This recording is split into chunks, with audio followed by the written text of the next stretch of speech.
Quatre invités, deux thèmes ce soir, l'actualité récente, d'abord la CEMAC, mais aussi les droits de l'homme, les organisations non gouvernementales qui, comme vous le savez, sont dans le viseur de l'administration. Le MINAT a pris des décisions, des arrêtés tout récemment. Et ce soir encore, on a appris la confirmation de la convocation de Maître Alescom, PCA, co-PCA du REDAC dans les services du préfet du département du Vaury. Ce sera jeudi prochain. On en parle tout de suite. D'abord, le premier thème, économie, la CEMAC en crise.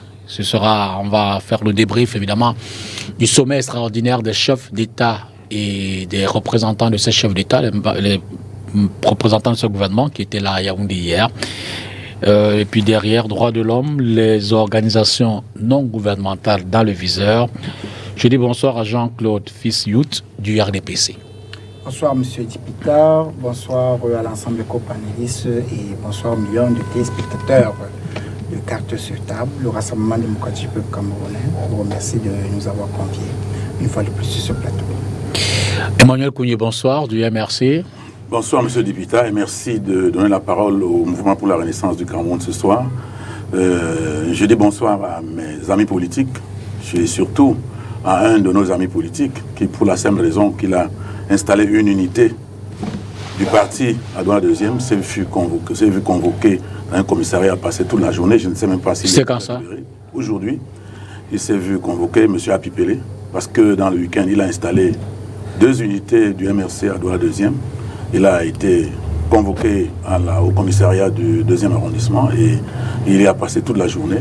Au moment où je partais du bureau, je n'ai pas encore appris qu'il a été libéré, mais le régional m'a dit qu'il pourrait être libéré ce soir. Bon, le motif de la convocation, c'est pas écrit. On dit qu'il a organisé une manifestation non autorisée. Il s'agit de l'installation d'une unité. C'est-à-dire, les gens ont créé une unité du parti, il faut installer une dizaine de membres, on les aligne et on leur met les chapes, on leur dit vous êtes déclarés, installés dans vos fonctions de secrétaire d'unité, de rapporteur. D'accord. Voilà tout ce qui a été fait. Et voilà, deuxième est un monde à l'envers. Alors, je vous rappelle que ce week-end, même nous étions en commande où nous avons installé une unité du MRC. Moi-même, je faisais partie, je représentais le régional. Et nous l'avons fait, nous n'avons pas eu besoin, n'est-ce pas, d'aller faire une déclaration pour une manifestation qui n'en est pas une. D'accord, merci. Nous allons suivre ça. Une manifestation publique en tant que telle. Donc, les abus, on va parler des droits de l'homme, continuent. Il faut que les autorités administratives se ressaisissent parce qu'on ne leur a pas dit d'interpeller les gens à tort et à travers. Merci. Oui ou un non. On va suivre tout cela. Jean-Jacques Bisseke, bonsoir. Oui, bonsoir Dipita et merci encore de me convier à ce débat que vous organisez tous les mardis. Et je dis aussi bonsoir à mes copanélistes ici présents. Et je dis surtout bonsoir aux populations de Yabassi qui sont dans une résilience permanente. Et j'invite tous les Nkamois et les Nkamoises à se rendre à Yabassi tout le mois de décembre parce qu'il y a une grande foire, la première du genre qui est organisée à Yabassi depuis le 3 décembre, qui va jusqu'au 3 janvier. Et je veux aussi dire merci aux autorités administratives qui ont permis, n'est-ce pas, la tenue de ce type d'événement. C'est pour dire qu'au Cameroun encore, on peut encore trouver quelques autorités administratives qui ne sont pas régentées par le ministre de l'administration territoriale et ça permet à certaines localités, n'est-ce pas, de se sentir bien. Je veux aussi dire à mon camarade de RDPC ici présent, on s'est retrouvé dans votre plateau ici il y a un peu plus de 6 mois aujourd'hui et on discutait sur la situation du PCRN dans ses déboires judiciaires. Et je lui avais donné la garantie qu'il y a encore au Cameroun des magistrats qui savent rendre la justice quand cela tient. Et je peux lui annoncer que le tribunal de Kaélé a reconnu le président Kabwa-Lévi comme le président légitime et légal de notre parti. Donc il n'y a plus de doute là-dessus. Si dans le parti, il y avait, n'est-ce pas, ce souci de doute à un moment donné par rapport à ce que l'administration territoriale voulait faire de notre parti, donc le tribunal a estimé que le congrès de 2019 était légal et légitime et a donné, n'est-ce pas, droit à ce qui devait l'être. Donc nous ne pouvons que nous réjouir. Je peux être témoin que vous venez de dire que lorsque la justice rend des décisions... Oui, je le dis encore, nous avons... Il y a encore des magistrats. Donc, lorsque la même justice rendra des décisions... On n'est pas encore dans le débat. Non, il y a encore des magistrats. N'oubliez pas de dire que c'est une bonne justice. Non, mais parce que sur ce plateau, vous avez estimé que on sera toujours là, nous qui va tout porter. Merci Jean-Jacques. Mais je peux finir pour dire aussi que nous organisons une dédicace du livre-programme le 19, jeudi prochain, à un hôtel de la place, côté de l'aéroport. Donc j'invite tous, n'est-ce pas, tous les camarades à être pas présents. De déclarer la manifestation. Ça a été déclaré en bonne et due forme. Okay. Moïse Guedjolgan, bonsoir. Merci. Bonsoir, député. Bonsoir. SIF. Bonsoir à tous les co-discutants. Merci de l'honneur que vous nous faites une fois de plus d'inviter notre parti, le Social Democratic Front, sur ce plateau. Je salue tous vos téléspectateurs et tous ceux qui nous suivent. Et je souhaiterais simplement qu'on fasse un débat assez responsable pour pouvoir chacun de nous défendre les positions de son parti, mais tout en restant citoyen et républicain, en ce sens que nous nous interrogeons avec la loi des finances qui a fait couler beaucoup d'encre de salive, et tout ce qui est buzz en ce moment après cela est organisé de manière stratégique avec la communication du pouvoir pour dérouter, alors dévier le débat du Cameroun. Les Camerounais qui doivent le comprendre, doivent se préparer une fois de plus à être plus que résilients à Rebassi, parce que l'année 2025 on va entrer dans le débat. Plus difficile encore pour les Camerounais. Mais, qu'à cela ne tienne, avançons dans le débat et nous aurons beaucoup à dire. Je vous suggère qu'on commence par les droits de l'homme, parce que la lettre du préfet quand même est une actualité un peu plus récente que la CEMAC. On va donc prendre la transition et puis on revient juste derrière. Je pense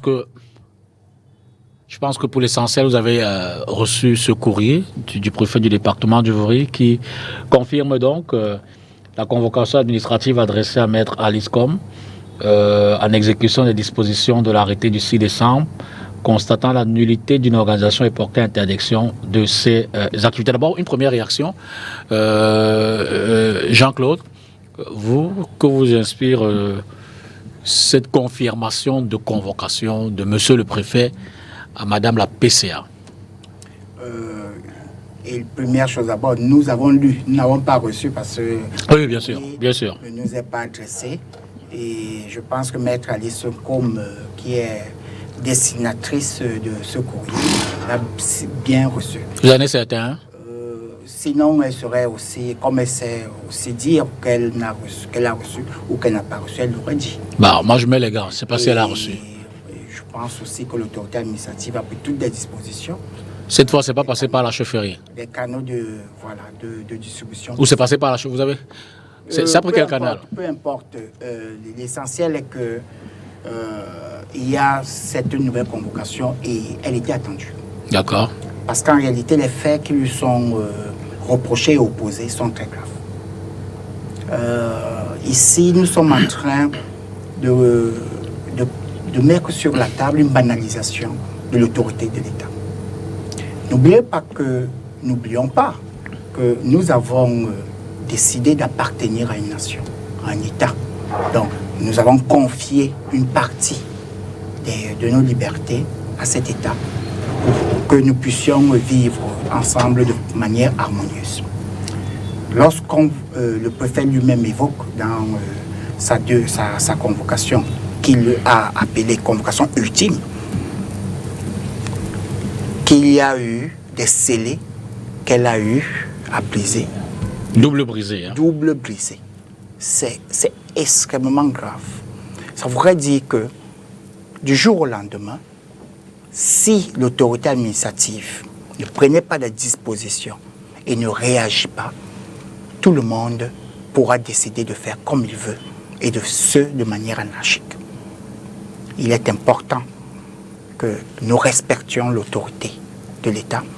Les voies de recours judiciaires sont connues. Lorsqu'on n'est pas d'accord par rapport à une décision administrative, on peut s'adresser aux juridictions compétentes.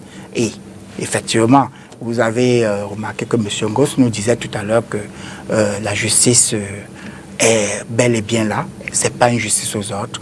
Donc, ce qui voudrait dire que Maître Alice Com, qui elle-même aussi nous rappelait dans sa réponse qu'elle est praticienne du droit depuis plus d'une cinquantaine d'années, ce n'est pas elle qui devait fauter à ce niveau-là. Ce n'est pas elle qui devait briser les scellés pour pouvoir aller ici dans le cadre d'une défiance de l'autorité de l'État. D'accord. Que vous inspire ce nouveau courrier, Moïse Ngidjolo? Je voudrais d'abord dire à la suite des propos de Jean-Claude Fils-Yout ici qu'il est sentencié.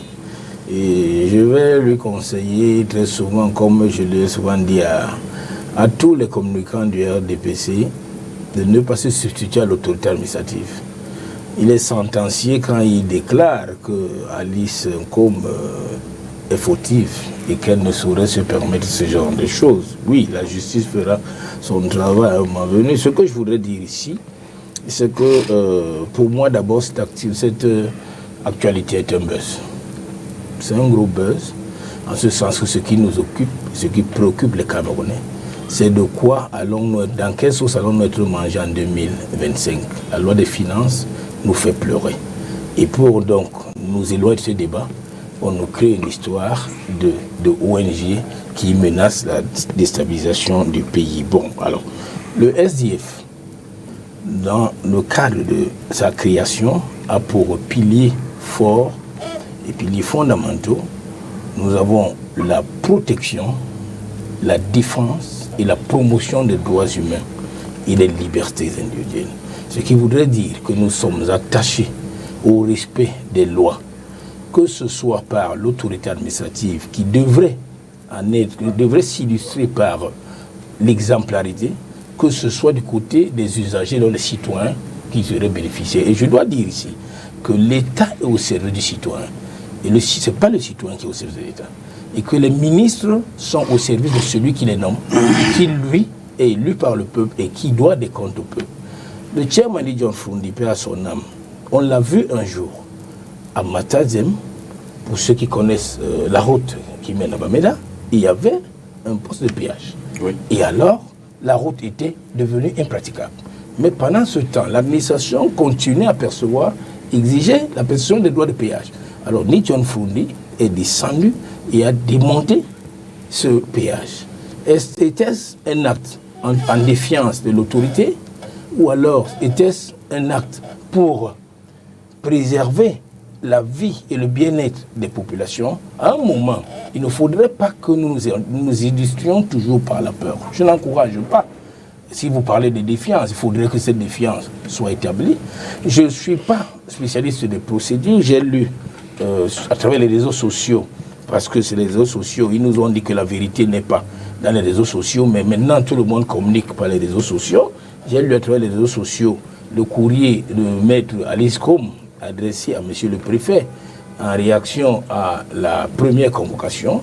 Je viens de lire également à travers les réseaux sociaux le courrier à elle adressé par le préfet de Wouré, la convoquant le 19, et je crois que ça va en droite ligne du vœu émis par maître Alice Nkom de se voir convoquer une nouvelle fois pour lui donner une plage suffisante pour qu'elle s'organise par rapport à son rendez-vous et qu'elle se présente. Il avait bien précisé par respect pour l'autorité administrative. Donc je crois que cela témoigne d'une autre, sans être son avocat, de la bonne foi qui caractérise les citoyens que nous sommes et surtout dans son statut de défenseur des droits et des libertés. Et je crois qu'il faut attendre sereinement le rendez-vous de jeudi pour voir ce qui va se passer. Mais moi, je le dis, c'est un buzz qui ne devrait pas nous tenir en alerte et surtout qui devrait plutôt nous laisser le temps de nous interroger de manière holistique sur l'avenir de notre pays qui se joue dans la loi des finances qui vient d'être votée par le Parlement et que nous disons est très mauvaise. Jean-Jacques. Vous voyez que dans cet aspect des choses, c'est le même ministre de l'administration territoriale qui est... C'est son rôle, c'est le ministre de l'Intérieur. Oui, je suis tout à fait d'accord, mais il est un peu coutumé, oui, il est un peu coutumé de ces, comme disait le camarade du SDF, coutumé un peu de ces cours de communication pour éluder certains sujets d'actualité de l'heure. Tout à l'heure, en aparté, avant que vous ne lanciez l'émission, on discutait sur même la procédure qu'il aurait adoptée pour pouvoir interdire, n'est-ce pas, cette association, cette ONG.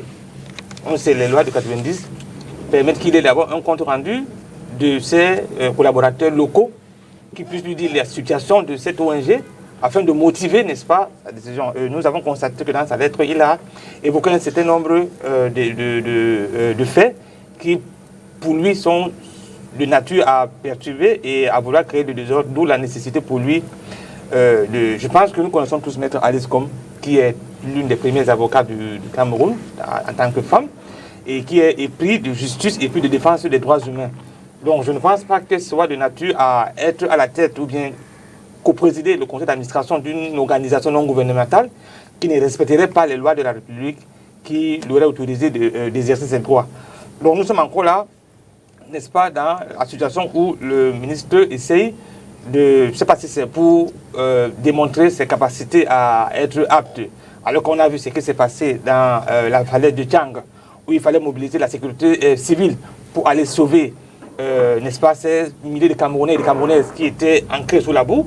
Le ministre ne s'est pas motivé pour pouvoir, n'est-ce pas, mettre la société civile là-dedans. C'est là où on l'attendait pour voir ses armes. La protection civile. La protection civile, je veux dire.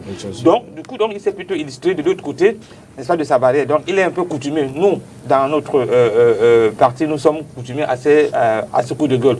Je veux aussi dire au Cabral que ce n'est pas toujours la défiance qu'on fait. Le président Cabral Déby, pour protester la manière dont les députés sont traités, avait enlevé les micros des ministres, des hommes responsables. Ce n'était pas parce qu'il manquait le respect à ces ministres, mais c'était une manière de protester la manière dont les tests arrivent auprès des représentants de la nation pour qu'ils puissent, n'est-ce pas, les étudier et les faire. Tout à l'heure, le camarade encore de MSC disait la loi des finances est arrivée à quel moment? À 15 jours, alors qu'ils doivent le recevoir beaucoup plus tôt pour pouvoir les tests, pour pouvoir le faire. Donc on est encore là, n'est-ce pas, sur des situations où les ministres essayent de chercher un alibi pour éloigner les Camerounais de là. Donc l'acte posé par Maître Alice, comme pour moi, ne semble pas être une défiance, mais c'était aussi une manière pour essayer de faire connaître à l'administration qu'il y a aussi, s'il y a une situation, on peut d'abord convoquer les responsables de cette ONG pour que ces derniers puissent apporter des explications sur un certain nombre de faits qui les sont reprochés. Mais on a vu nulle part de là, mais tout ça aussi participe, n'est-ce pas, à la veille d'une année électorale, n'est-ce pas, des situations que les ministres, tout au moins ceux qui sont les plus zélés, entre parenthèses, à commettre. Vous êtes sans ignorer, à côté de ce qu'il a fait pour mettre à comme il a encore annoncé que les églises réveillées, donc à bien se tenir. Il arrive. Donc, voilà, qu'il arrive. Donc vous voyez qu'il est dans une perspective de mettre tout ce que la loi autorise pour que les citoyens camerounais puissent s'exprimer. Donc moi, je pense que... Est-ce que c'est pas légal? Je n'ai pas dit le contraire, mais bon, il faut... Est-ce qu'un ministre, ministre dit de l'Intérieur ou d'administration territoriale n'est-il pas dans son monde? Il peut d'abord faire une conférence de presse, dire pourquoi est-ce que les églises réveillées sont aujourd'hui hostiles à la sécurité du pays et rien que l'élément de nuisance sonore. Rien que l'élément de nuisance sonore. Ça ne vous dit rien. Les différents communiqués qu'on sait ou bien les convocations qu'on sait à Maître Alice Combes, elle va s'y rendre et elle répondra exactement de quoi on lui reproche. J'attends qu'elle s'y rendra. Je suis certain, moi, parce qu'elle a dit qu'elle va s'y rendre si les conditions, si son état de santé, tout ce qui est requis, elle va s'y rendre. Moi, je n'ai pas de doute. Votre réaction sur ce nouveau courrier? Oui, moi je crois que le préfet de Vouri, c'est quelqu'un que j'ai personnellement rencontré environ peut-être 2 fois. Et c'est quelqu'un de suffisamment modéré et tempéré. Mais la nuit, c'est que il est soumis à, n'est-ce pas, face à une hiérarchie qui donne des injonctions et dont il est obligé, n'est-ce pas, d'exécuter. Je voudrais dire que Maître Alice Combes est une personne âgée, premièrement. C'est une personne qui exerce comme avocat au Cameroun depuis 1968. D'ailleurs, c'est la première femme avocat. Et elle exerce depuis 1968, donc 56 ans au barreau. Elle n'a jamais été traduite, même dans un conseil de discipline au niveau du barreau. Donc, elle est respectueuse du droit.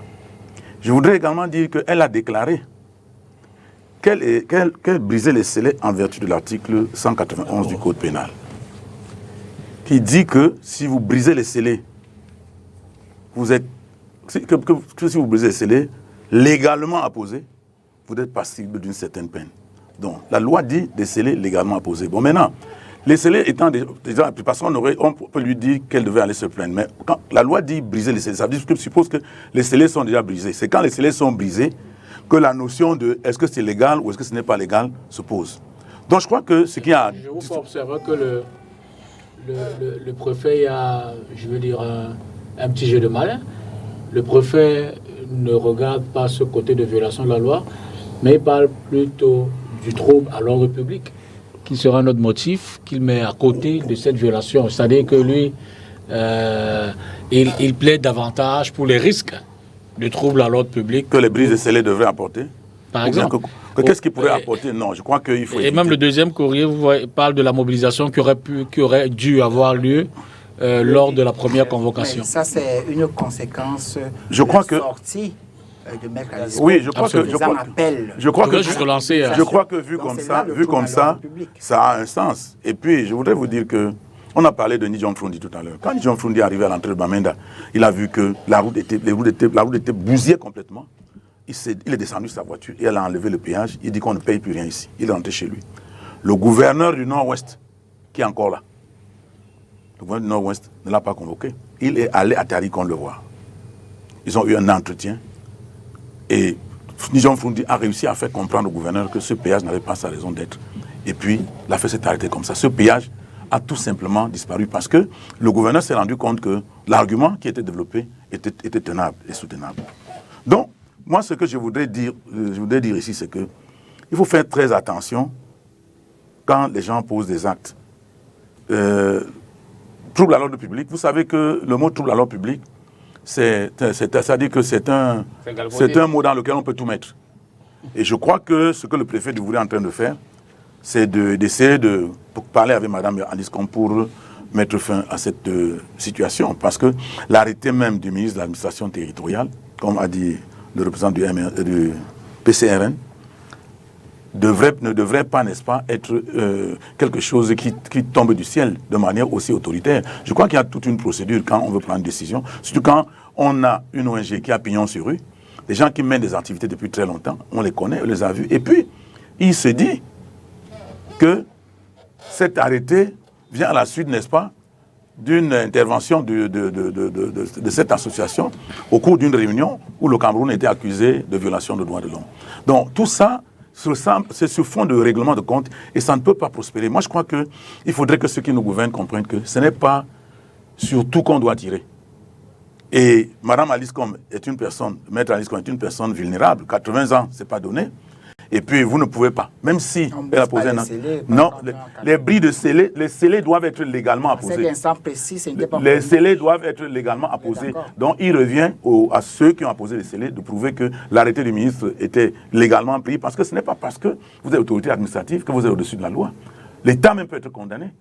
Donc, vous devez comprendre que ce n'est pas parce que c'est l'autorité administrative qui doit devenir le Rambo. Non, qui passe et qui rappeler les dispositions de la loi. Non, ce n'est pas oui, Maître Aliscom a également rappelé. Maître Aliscom a également rappelé les dispositions de la loi. Elle a rappelé, oui, elle a rappelé les dispositions de la loi.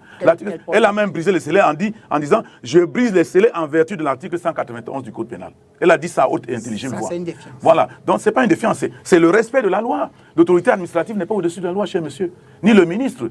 Donc si on est dans un état de droit, c'est un débat, et c'est que ceux qui nous gouvernent comprennent qu'à force de titiller tout le monde, de provoquer tout, de s'attacher à tout, comme ils sont allés prendre notre gars et le mettre au commissariat aujourd'hui parce que Madame le maire de Douala 2e est derrière l'affaire, comme ils ont fait ça aujourd'hui, qu'ils sachent que, à force de provoquer tout le monde, il y aura une étincelle qu'ils ne pourront pas contrôler. Donc, on est dans une année électorale, de grâce, ça vous coûte quoi qu'ils se calment.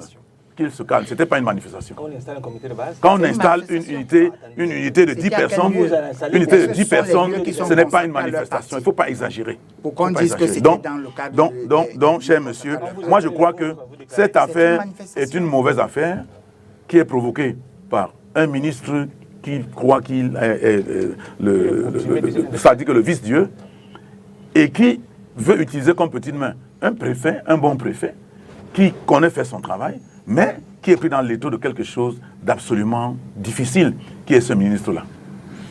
Jean-Claude, d'aucuns pensent que dans cette année préélectorale, l'administration essaye de, je ne vais pas dire museler, pour reprendre le mot de certains, des organisations qui...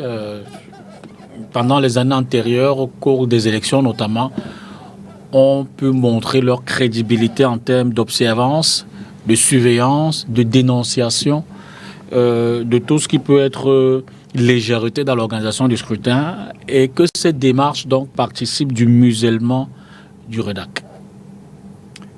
Je vous rappelle que nous avons plus de 1000, voire même des milliers d'associations qui exercent leurs activités. Essayez de nous faire un peu... légalement au Cameroun. Essayez un peu de nous citer les 10 associations qui c'est peut-être la même tonalité. Transparence et internationale. Mais ils vont donner des observateurs fictifs. C'est là où je voulais arriver. Vous ne pouvez commencer que par eux. Vous allez chercher les enfants du quartier. Avec le même ministre. Human Rights Watch. International. On peut continuer. Ils sont là. Ils sont au Cameroun. Human Rights Watch, ils ont déjà fait quelle manifestation? Ils sont au Cameroun. Nous connaissons leur rapport. Vous êtes d'accord que nous avons même tenu des émissions sur la base des rapports produits par ces différentes associations, ONG et tout. Allez, vilipendant. Donc, ce qui voudrait dire, nous ne sommes pas toujours d'accord. Nous ne sommes pas toujours d'accord de leur rapport, mais ils n'ont jamais été interdits. Je vous rappelle que même lorsqu'on est une association internationale, on peut être interdit de fonctionnement sur l'ensemble du territoire camerounais. Parce que si vous ne respectez pas les lois et règlements de notre République.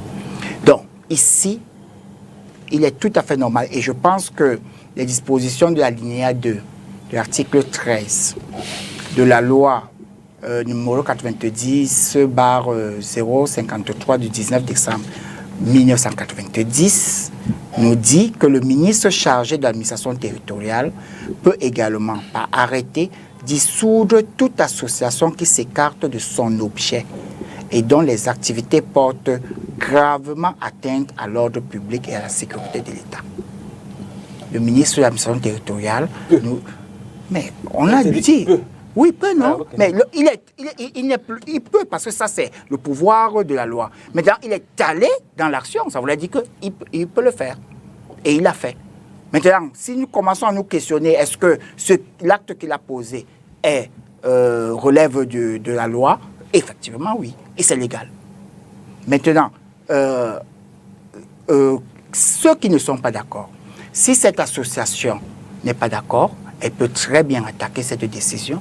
La preuve, vous au PCRN, vous avez l'habitude maintenant d'essayer en justice. Et vous avez confiance en justice. Pourquoi ceux qui sont les techniciens du droit, comme Maître Alice Com, ne vont pas en justice pour pouvoir apporter aussi leurs éléments et que la justice puisse se prononcer là-dessus. Oui, mais ils ont saisi le tribunal administratif. Hein? Ils ont saisi le tribunal administratif. Mais vous attendez dans la décision au lieu d'aller... ils ont saisi après avoir brisé les scellés. Mais après avoir brisé les scellés. Mais vous ne devez pas. Vous ne devez pas briser parce que je vais aussi vous donner aussi notre disposition qui est une disposition presque finale de cette même loi qui nous dit que les décisions, tant qu'il n'y a pas encore une décision judiciaire définitive, ça ne rend pas suspensif les effets de la décision administrative. Donc, à partir de ce moment-là, il faudrait que vous ayez une décision définitive. Même si vous avez saisi la justice en voie de recours, tant que vous n'avez pas encore une décision définitive de cette justice, ça ne rend pas suspensif les effets de l'acte administratif. Donc, ce qui voudrait dire que persister dans la défiance, là, vous êtes bel et bien en train et ici, on n'est pas loin de la rébellion. Non, monsieur. Je dis qu'on n'est pas loin, parce que la défiance, la suite de la défiance, c'est la rébellion. Je vais lui dire un mot pour qu'il continue. Maître Alice Com n'a pas porté plainte avant d'aller briser les scellés. Elle a porté plainte après coup. Donc, quand vous êtes suspensif, il n'y a rien à... Elle a d'abord enlevé les scellés avant de saisir le juge. Ça voudrait dire que vous-même, vous entendez? C'est clair. L'autorité administrative a dissous vos associations. A illégalement apposé les scellés. Mais pour pouvoir dire que c'est illégal, il faudrait que c'est la justice qui puisse se prononcer. Sauf si on est dans un état de non-droit. Alors, si maintenant, cette autorité administrative qui a dissous vos associations... On n'a pas dissous l'association. On a suspendu. C'est un arrêté de suspension. OK. Pour 3 mois. Voilà. Pour 3 mois. C'est une suspension. OK. C'est une suspension. Votre association est suspendue et scellée. Et la condition, c'est d'apporter les justificatifs de l'utilisation des fonds. Ok. Et là, vous n'êtes pas en train d'apporter ces éléments-là de réponse. À partir de ce moment, il fallait demander ça, vous êtes pas dans les la scellés. défiance administrative. D'accord. J'ai peur, monsieur Youtsan, vous êtes responsable au niveau de votre série de communication. Vous confirmez le totalitarisme de votre régime. C'est-à-dire que c'est un État qui prend une décision, vous levez un matin et puis on a scellé votre activité, on a essayé de suspendre votre activité et puis vous devez vous soumettre d'abord à aller à la justice. Ça veut dire quoi? Maître Alice Kouma a posé un acte et je crois, au sens de la loi, elle est responsable. Le préfet a pris un acte administratif en décidant de suspendre un certain nombre d'associations pour des motifs le ministre autant pour moi, pour un certain nombre d'associations et sur la base des motifs qu'il a pris la peine, à son sens, de dégrainer sur son arrêté. Sauf que Maître Alice Koum, qui est coprésidente, co-PCA du REDAC, a pris sur elle de briser les scellés et elle l'a dit, elle brise en conformité avec la loi. Elle n'a pas dit en violation de la loi. Moi, c'est ce que je n'ai pas suivi. Elle dit qu'elle pose un acte en vertu des dispositions de la loi. Et je crois que Maître Alice Koum, quand elle parle de 68, elle prête serment avant que moi je ne sois né. Je suis né en 68. Il faut peut-être que cela soit dit. Donc, je crois que quand elle le dit, nous devons tous être d'abord humbles. Et nous avons ici, j'ai devant moi, la convocation, appelons administrative du préfet, adressée à Maître Alice Koum, je crois peut-être aujourd'hui, parce que je n'ai pas vu de date quelque part, mais je lis au même moment, le préfet déjà qualifie cela d'inconduite, le préfet pense qu'il y aurait une volonté de récupération, un mouvement de masse. Le préfet également continue en disant qu'il agit dans le souci, dans son rôle, d'essayer de maintien de l'ordre public et de préservation. Le préfet, après, prend le ton martial et menace en lui rappelant à Maître Alice Koum que si d'aventure vous ne vous présentez pas, cela va seulement être qualifié de rébellion. Vous allez poursuivre. Jean-Claude, vous êtes d'accord qu'il y a... Non, vous allez poursuivre. Vous êtes d'accord qu'il y a quand même une procédure pour apposer les scellés à suivre, quelle que soit l'autorité? Bien sûr. Mise en demeure. Une procédure. Oui. Et le préfet aussi a rappelé ici que dans le cadre des dispositions d'ordre administratif, ça n'obéit pas forcément à ces procédures. D'accord. Voilà. Ça correspond, c'est clair. Et je voudrais, c'est dans ce sens que je dis que, quelque part, en lisant, parce qu'effectivement, il dit qu'il me soit enfin permis de vous rappeler que cette convocation, intervenant sous la coupole des nécessités de maintien de l'ordre public et de préservation de la paix sociale, est dérogatoire aux règles procédurales habituellement usitées.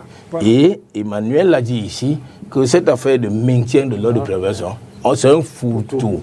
Et on se réfugie dans ce fourre-tout, et alors on irrite un citoyen qui décide non pas de se rendre en justice, mais décide de faire respecter la loi. Se faire justice. Non, pas encore. Pas se faire justice. Elle se sent. Dans une affaire, oui. Vous êtes d'accord qu'il y a un appel à mobilisation pour accompagner Maître Alice Koum? Mais ce n'est pas elle qui a demandé la mobilisation. Il y a eu un appel, que ce soit elle ou pas. Je voudrais dire que... elle l'a fait. Même si ce n'est pas elle, il y a quand même eu un appel. J'ai dit que la vérité, quelqu'un a dit que la vérité n'est pas dans les réseaux sociaux. Mais nous suivons tout cela dans les réseaux sociaux. Et j'ai suivi également dans les réseaux sociaux une correspondance, une convocation de Maître Alice Koum qui dit, mes chers enfants, j'ai reçu un coup de fil d'une autorité me disant que le rendez-vous de lundi est reporté à jeudi et ils ont dit que lundi, ils me donneront une correspondance écrite. Ce qui veut dire que je suis tout cela, nous sommes nous suivons tous ce qui se passe, nous avons une oreille pour voir comment cela va évoluer. Alors, je dis ici que, en dehors de l'article 191, qui parle des scellés légalement apposés, et puis ça fait du bruit parce que c'est le REDAC. Ça fait du bruit parce que c'est le REDAC, Jean-Claude. Et en dehors de ce que soit le REDAC, nous voyons, il n'y a pas que les scellés de l'ordre administratif. Il y a des gens qui brisent les scellés partout. Il y a des autorités même qui brisent les scellés. Il y a des autorités qui ne respectent même pas les décisions de justice. ils sont les premiers à violer la loi. Non, là, il faut apporter la preuve s'il te plaît. Par contre, là, c'était à Mondovision que je suis en train de briser. Si nous rentrons ici maintenant dans le débat sur le foncier, le titre foncier annulé, produit à 11h, annulé à midi, réhabilité à 14h, et puis tout cela. Donc, ce n'est pas le débat. Le débat, c'est quoi? Le débat, c'est que Maître Alice Combes, ça attend un procès. Elle s'attend à un procès. Elle a dit qu'elle va attaquer l'acte du MINAT. Je ne sais pas si elle a déjà fait. Elle a dit qu'elle va attaquer cet acte devant le tribunal administratif. C'est ça la loi. Et de l'autre côté, en brisant les scellés, en vertu de la loi de l'article 191, elle sait qu'elle s'attend à être traduite devant le juge pénal. Elle pose un acte civil, mais qui est pénalement répréhensible. Donc elle s'attend à aller devant le juge pénal, ça c'est clair. Sauf que là-bas, il y aura débat. Il y aura débat parce qu'il y aura l'article 74 également, qui traite de la responsabilité pénale. Si elle est pénalement responsable, au moment où elle pose l'acte, est-ce qu'elle connaissait que ce qu'elle fait est un acte, mais je crois qu'elle le savait, et elle prend sur elle de le faire. Je ne vois pas pourquoi il faudrait que nous nous mettions ici à faire comme si nous avons pitié de quoi que ce soit. Alors, ce qu'il y a, c'est que moi, je l'ai dit, je pense que ça ne sert à rien. Pour moi, je ne dis pas qu'on perd du temps, non. Pour moi, reste là à débat de cela. Le ministre Tangandi, parce qu'il faut parler de lui, a l'habitude de ce genre de sortie. C'est l'habitude de ce genre de sortie, et des sorties, il en fera encore, il en fera. Il faudrait qu'on discute de ce qui vraiment touche à tous, à savoir, c'est vrai là-bas également, c'est nos libertés. Il faut défendre la liberté. Il faudrait que de plus en plus l'administration respecte Est-ce qu'il nous a donné des thématiques? La question, c'est de savoir si nous sommes déjà dans l'antichambre des élections de 2025. Non, revenons d'abord un peu au scellé. Je voudrais dire à M. Youd que quand vous devez apposer les scellés, tout ce qu'on a, il faut qu'on aille dans le fond. Si le ministre a pris un arrêté pour suspendre, comme c'est le cas, le REDAC, et que le REDAC continue à fonctionner, la première chose, c'est qu'on lui envoie une mise en demeure d'arrêter les activités parce qu'ils n'ont plus le droit de fonctionner. Si eux continuent, et en lui rappelant que la suspension est également due au fait que vous n'avez pas rempli telle condition. On lui donne une mise en demeure. Après la mise en demeure, on lui sert un commandement en lui précisant que si au terme de tel jour, vous n'avez pas respecté ce qu'on vous demande, on va apposer les scellés. On ne se lève pas parce qu'il y a un arrêté pour descendre dire qu'on scelle. Il faut lire, les scellés obéissent à un minimum de procédure. L'arrêté même à un exposé de motifs, non? Voilà. Donc, il y a d'abord la mise en demeure. Si on se rend compte que ce qu'on vous reproche, vous ne voulez pas vous exécuter, on vous met en demeure de vous exécuter. Si vous exécutez pas un jour, on vous donne un commandement pour vous dire que si vous continuez, voilà les désagréments qui vont arriver. Et puis, si vous continuez toujours, alors on appose des scellés. C'est pour ça qu'on parle des scellés légalement apposés. On ne scelle pas un matin, parce qu'on est ministre de l'administration, on bombe à la poitrine, on va dans le quartier, on commence à sceller toutes les maisons des gens. Qu'est-ce que c'est que cette histoire-là? Ça ne se passe pas comme ça. Je crois que tout cela est réglementé, M. Youd. Dites à votre ministre que quand on veut apposer les scellés, il y a un minimum de procédure à suivre. Bien sûr. Jean-Jacques, sommes-nous dans l'antichambre de l'année électorale? Donc, tout à l'heure, le camarade de MRC évoquait, n'est-ce pas, ces ONG que le ministre va saisir. On a vu dans l'élection de 2018, à Mondovision, soit des observateurs qu'on n'a pas pu identifier comme étant les observateurs d'une élection. Donc tout à l'heure, dans mon propos liminaire, je l'ai dit effectivement. Et l'ONG les a recusés. Voilà, et j'ai dit tantôt que effectivement c'est la préparation et l'intimidation, parce que le REDAC a commis un rapport lors de ces élections qui n'était pas en faveur du parti au pouvoir. Le rapport était connu de tout le monde, où le REDAC a relevé des irrégularités qui étaient de nature à remettre en cause ce processus électoral. Donc je pense que dans le système, dans ce premier jet que le ministère est en train de faire, c'est pour commencer à tenir les gens. Il sait aussi qu'il y a des églises de réveil. Donc, qui font aussi dans la communication politique aujourd'hui. Donc aujourd'hui, comment déjà à préparer, voilà, comment déjà à préparer psychologiquement tout cet ensemble. Que j'arrive. Oui, n'est-ce pas, à ces églises pour le préparer déjà psychologiquement qu'il vous sera très difficile d'aller autre chose. Dans le cadre du régime d'autorisation, non, c'est pas que ces régimes fonctionnent en toute illégalité. Non, n'est-ce pas, ça voudrait dire que la tolérance administrative a aussi les églises envoient le feu. Alors maintenant, on vous demande que ces églises doivent se conformer au sens de la loi. Vous venez nous dire ici que non, c'est pas ce qu'il a dit. Non, dans son propos, Le régime a créé la misère au point que le peuple veut s'en remettre à Dieu. Il faut laisser le peuple prier. C'est ce qu'il dit. Oui. Mais les gars envoient le feu. Les gars, tout le temps, ils envoient le feu. On laisse pas passer ça, Guidion. Pour revenir, c'est un peu ça. Donc, c'est une préparation psychologique que le ministre essaie déjà de faire passer. Mais 2025 ne sera pas comme 2018. Tout à l'heure, le camarade de MS le disait. Oui, ça sera que tout le monde va risquer sa vie pour que le Cameroun se mette debout.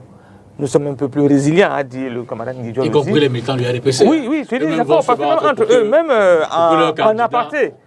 Pour que leur candidat passe. Oui, en aparté, ils tiennent un peu un discours très cohérent. Mais souvent, dans les médias, ils sont contraints parce que, voyez-vous, pour reprendre l'expression de Longue, il ne veut pas voir il veut avoir les enfants grandir. Donc ils sont aussi astreints. Voilà. Donc ils sont un peu astreints à un certain nombre de mécanismes pour ne pas aller là-dedans. Donc je pense que c'est comme ça. Donc c'est un processus. C'est un processus qui est en cours pour amener, n'est-ce pas, les organisations non gouvernementales à ne pas se lever, à ne pas lever le bout de doigt. Mais qu'ils entendent la musique. Nous allons danser. Voilà. Si c'est le Makossa, on va danser. Si c'est le Bikoutsi, qu'est-ce qui se cache derrière Donc, c'est pour leur dire que se cache derrière cette quand image? toute la musique, s'ils entendent n'importe quelle musique, ils sachent que nous serons sur le stade. Avant, vous ne dansiez pas? Non, on était toujours en train de dire non, pardon, ne faites pas ça. Et laissons tomber, c'est le pouvoir. Donc, danser, ça veut dire que maintenant, laissez tomber. dès qu'ils engagent la danse, Vous laissez nous on tomber. entre dans la danse et on danse la musique qu'eux ils vont jouer. C'est ce que notre président national leur a dit. On se prépare à jouer plus qu'on danser. On va danser la musique qu'ils joueront. À charge pour eux de comprendre ça comme ils veulent. Ce sont des menaces pour aller? Non, qu'ils comprennent ça comme ils veulent. Qu'ils prennent ça comme ils veulent. Non, Dans vous le sens expliquez-nous. qu'il vous plaît. Mais nous avons donné une musique qui était Allons-y aux élections. Vous n'avez Quelles pas élections? dansé, vous avez dit que vous boycottez. Quelles élections? C'était C'est une- aujourd'hui que vous savez danser? Ou bien c'est aujourd'hui que vous allez danser? Bon, nous voilà, nous disons, nous allons aux élections et vous allez nous dire que vous allez boycotter. Qui va Sauf si boycotter peut-être ça les change. élections? Ah, vous n'allez plus boycotter. D'accord. Parce qu'il y a un parti Alors, politique qui est créé pour boycotter les élections. on va ressortir On par n'a cette jamais été dernière aux question. élections. Comment vous êtes totalement, comment dirais, bloqué comme ça? Vous n'avez pas On ressort par cette dernière question. Alors, jeudi, on attend ce rendez-vous de jeudi, mais je veux dire, comment on sort de ce dilemme-là? Le rédac sagement prend ses documents, va s'expliquer auprès de l'autorité administrative et puis donne tous les justificatifs que demande la NIF, parce qu'il est question avant tout, selon l'arrêté du MINAT, de justifier l'usage d'un certain nombre de fonds, 16 milliards pour 5 organisations suspendues et interdites. Donc, le REDAC doit se conformer à la demande du ministre, ou alors, comment on en sort? Je peux répondre. Oui, allez-y, on commence avec vous et puis les autres ensuite. Un certain nombre de voies existent. Le REDAC pouvait d'abord même saisir en recours gracieux le même ministre pour lui demander de pouvoir revoir sa décision. D'accord. Ça, administrativement, c'est faisable. Le REDAC peut par exemple dire je vais apporter des éléments de réponse pour pouvoir disqualifier les faits qui me sont reprochés. Ou bien, le REDAC peut par exemple même attaquer en justice la décision du ministre. Donc voilà 3 pistes. Et toutes ces pistes sont des pistes juridico-légales. Donc, on ne comprend pas la voie de la défiance qui est engagée ici. Parce qu'en réalité, dès que vous entrez dans la voie de la défiance, force doit revenir à la loi. À partir de ce moment, vous êtes passible des poursuites et de tout ce qui peut s'engendrer. Dans le regard des précédents, force va revenir à la loi. Mais force doit revenir à la loi on va faire le bras de fer. Monsieur Dipita, vous pouvez imaginer que si plus personne ne respecte l'autorité de l'État, si plus personne ne croit en l'autorité de l'État, nous serons un État d'anarchie. Nous allons entrer dans un chaos total. Ah oui. Et si nous voulions vivre dans un pays où nous devions respecter les lois et les libertés et que nous devions vivre harmonieusement dans une organisation encadrée par notre constitution, nous devions respecter l'autorité d'État. C'est le B à bas. Alors, à partir de ce moment-là, si nous tous nous entrons dans la défiance, la rébellion, il n'existe aucun État qui peut avoir un policier derrière chaque citoyen. Jean-Jacques. Le REDAC, c'est une ONG qui est légalement constituée et qui a eu les autorisations. En passant, il conteste le titre d'ONG. Hein. C'est une association. Oui, donc c'est une association qui est régie par les lois de l'État du Cameroun. Tout à l'heure, le camarade du RDPC a sauté les étapes. Il me semble, dans les procédures administratives, lorsque le ministre constate, il adresse une correspondance au REDAC. Nous avons observé sur 2-3 ans un certain nombre de mouvements de fonds par rapport à vos activités qui semblent ne pas correspondre à cela. Serait-il possible, dans les 48 heures, dans les 72 heures, de nous apporter les éléments de réponse sur ces éléments là-dedans? Je pense que si Maître Alice, comme tout au moins si le REDAC, avait reçu cette première correspondance, et que dans la correspondance du préfet, il cite que le 16, vous étiez convoqué, mais vous avez demandé que les conditions ne pouvaient pas permettre que vous soyez là, donc le 19, venez. Donc il a annoncé dans sa correspondance. Donc l'arrêté de M. Tangandji n'évoque même pas le processus qui a permis d'arriver à cette décision de suspension de 3 mois. Il aurait été souhaitable parce que je suis certain que si le REDAC avait eu une correspondance de l'administration ou bien de sa tutelle à travers le préfet pour lui dire « Ok, nous avons observé les mouvements de fonds qui sont de nature à interroger vos fonctionnements. Serait-il possible de nous apporter des éléments de réponse sur 72 heures, 96 heures ?» Je suis très certain que le REDAC aurait produit ces différents éléments là-dedans. Mais il n'en a pas été cela. Ce que je vais dire par rapport à votre dernière question, le REDAC va répondre aux différentes interrogations ou tout le moins non, ils vont, parce que la convocation de Maître Alice comme du 16, c'est déjà la réponse donnée déjà, n'est-ce pas, à l'administration qu'elle sera présente à son niveau. Et certainement les éléments qu'on lui a. Donc il a porté là. Non, c'est pas ça, non. Le monsieur le député a demandé comment s'en sortir. Donc, c'est qui est sûr. Vous souhaitez. Non, même aussi. Non, c'est pas question de formuler. On a bien entendu. Non, c'est pas ça. Dès le début, Maître Alice comme est allé dans un processus de défiance. Pas de défiance, mais de permettre à l'administration de comprendre que le citoyen camerounais peut aussi s'opposer à une décision administrative qui est illégalement prise. C'est dans ce sens que et maintenant donc. Oui, mais en amont, si l'administration avait respecté aussi la procédure pour en arriver à une suspension dans toute administration, quand on reçoit un contrôle fiscal de ton administration, il vous adresse une lettre d'observation. Et vous dit d'amener les éléments de réponse à telle période. Vous envoyez les éléments de réponse. Il y a ce qu'on appelle un échange de correspondance pour amener à éclaircir un dispositif qui semble être flou. C'est au terme des différents échanges qu'on arrive à une conclusion déjà consolidée. Et on arrive, n'est-ce pas, à trouver des solutions. Moi, je pense que le REDAC répondra et apportera les éléments de réponse et son droit sera rétabli. Avant peut-être Cogné, vous avez vu quand même le rapport de l'ANIF là, parce que dans le cherche, on n'arrive pas. Le rapport qui motive la décision, l'arrêté du ministre. Le rapport est destiné à qui de toi, non? Est-ce que c'est oui, mais l'ANIF, la Chambre des comptes ont l'habitude. Oui, c'est les rapports publics. Ce sont les documents. À charge d'abord de poser la question quelles sont les informations. Et je vous rappelle, j'ai rappelé les dispositions de la linéa. Ce sont des rapports qui ont vocation. C'est-à-dire les dispositions de la linéa 2, surtout lorsqu'on dit que ces cartes de son objet et donc des activités qui portent gravement atteinte à l'ordre public et à la sécurité de l'État. Cet arrêté se fonde donc sur le rapport de l'ANIF. Mais sur le rapport de l'ANIF et de ce qu'on peut imaginer de l'usage de ces fonds. Alors, l'usage de ces fonds engendre lui-même ne sait pas. Qui porte gravement moi je crois que atteinte. Sur la base de l'imagination. Oui. C'était l'imaginaire. Des supputations, on ne peut pas suspendre une activité aussi importante d'une ONG qui plus est une ONG internationale. Mais ce que je voudrais dire, ils disent qu'ils ne sont pas ONG. Oui, Jean-Claude, l'association. La question était pour sortir. Ouais. Ce que je voudrais dire, c'est que Maître Alice comme ira certainement à cette convocation. Mais elle peut ne pas y aller. C'est une personne âgée de 80 ans. Comme on l'a dit tout à l'heure, si demain matin, elle ne se sent pas bien ou bien que si le médecin lui donne un certificat médical, une personne de 80 ans, elle n'est pas sûre de son état de santé demain ou après-demain. Donc, si elle se sent dans les prédispositions pouvant lui permettre, n'est-ce pas, d'y aller, elle va y aller. Et ce que je voudrais dire, c'est que c'est très dangereux ce que le ministre de l'administration territoriale fait. Parce qu'à tout moment, les citoyens doivent essayer de défendre leurs droits par les moyens dont ils disposent. Parce que le droit n'est plus tellement respecté. Vous avez vu, on a fait les inscriptions sur les listes électorales et à la fin des inscriptions, M. Éric Essoussé nous a dit que 120 000 personnes inscrites ont été retirées du fichier électoral parce qu'on n'arrive pas pour défaut d'empreinte. Alors que s'il n'y a pas des empreintes, le récépissé ne peut pas sortir. C'est ce qu'on nous a dit. Il a dit, et puis, on a été obligé de réagir fortement.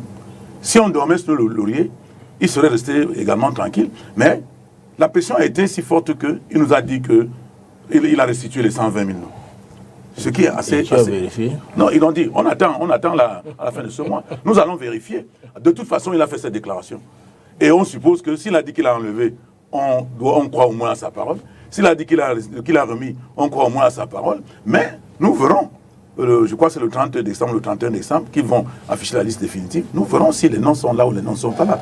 Et M. Clément Atangana est allé assister à une réunion de village. Du débat. Oui, du village. Non, c'est parce que justement, quand ça s'est passé comme ça, les gens ne pouvaient pas rester les bras croisés. Maître Alice Combes également n'est pas resté les bras croisés, parce qu'on est déjà dans un état où, si on ne fait rien, vous ne pouvez pas savoir comment les églises réveillées sont en train de se mettre aussi en ordre de bataille. Avec les moyens dont ils disposent. Si les prières qu'ils font sont des prières qui peuvent stopper M. Atangana, ils prieront pour qu'ils ne viennent pas les emmerder. Tout le monde se défend avec les moyens à sa disposition. Parce qu'on est dans un système où l'État, on n'a plus confiance à l'État. L'État ment, l'État dit des choses qui sont erronées, l'État dit et se redit.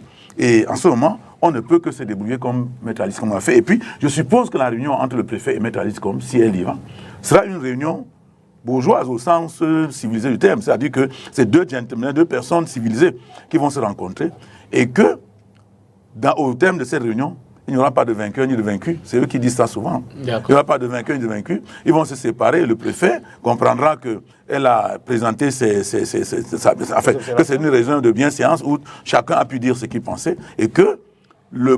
Atangana et son administration territoriale vont laisser le rédac tranquille afin qu'elle puisse, n'est-ce pas, continuer à mener librement ses activités. Guédiol, on ressort par là. Oui, je regarde encore devant moi le courrier, appelons ça comme ça, du préfet à la corporation administrative. Elle est adressée à Madame Alice Combes, PCA Rédac. Et le préfet fait bien de rappeler que c'est une convocation unipersonnelle. Il met la distance avec son... Unipersonnelle. Avec son titre d'avocat. Peut-être pas d'avocat forcément, mais quelque part, il le dissocie même du REDAC. Parce qu'il dit ici, parce que c'est le REDAC. Le REDAC est une association. Et en tant qu'association, et même en tant que citoyen, elle a des membres. Il y a des membres, même en tant que citoyen, sympathisant. Elle a le droit partout, en tout temps, on est en droit d'être assisté. Même à quel que soit le niveau où vous êtes convoqué, s'il vous plaît. Elle a le droit de se faire assister. Quand on dit unipersonnel et on va vers la rébellion, je ne sais pas, je laisse l'appréciation de tout cela à Maître Alice Combes. Moi, je l'appelle Maître Alice Combes, c'est ma mère.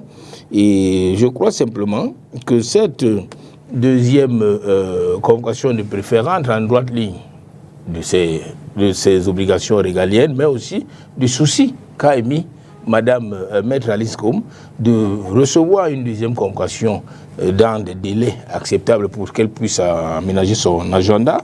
Et j'espère qu'elle se présentera le jeudi à la préfecture qui s'est avisé qu'il faut penser que des personnes à mobilité réduite devraient pouvoir accéder au deuxième étage de ce bâtiment et que ce soit cela dans tous les services administratifs. Donc la lettre qu'elle a adressée au préfet a rappelé à la mémoire collective un certain nombre de discriminations qui sont faites à plusieurs personnes, plusieurs de nos concitoyens et même à plusieurs usagers des services publics pour que ce ne soit pas quelque chose qui passe comme les drapeaux.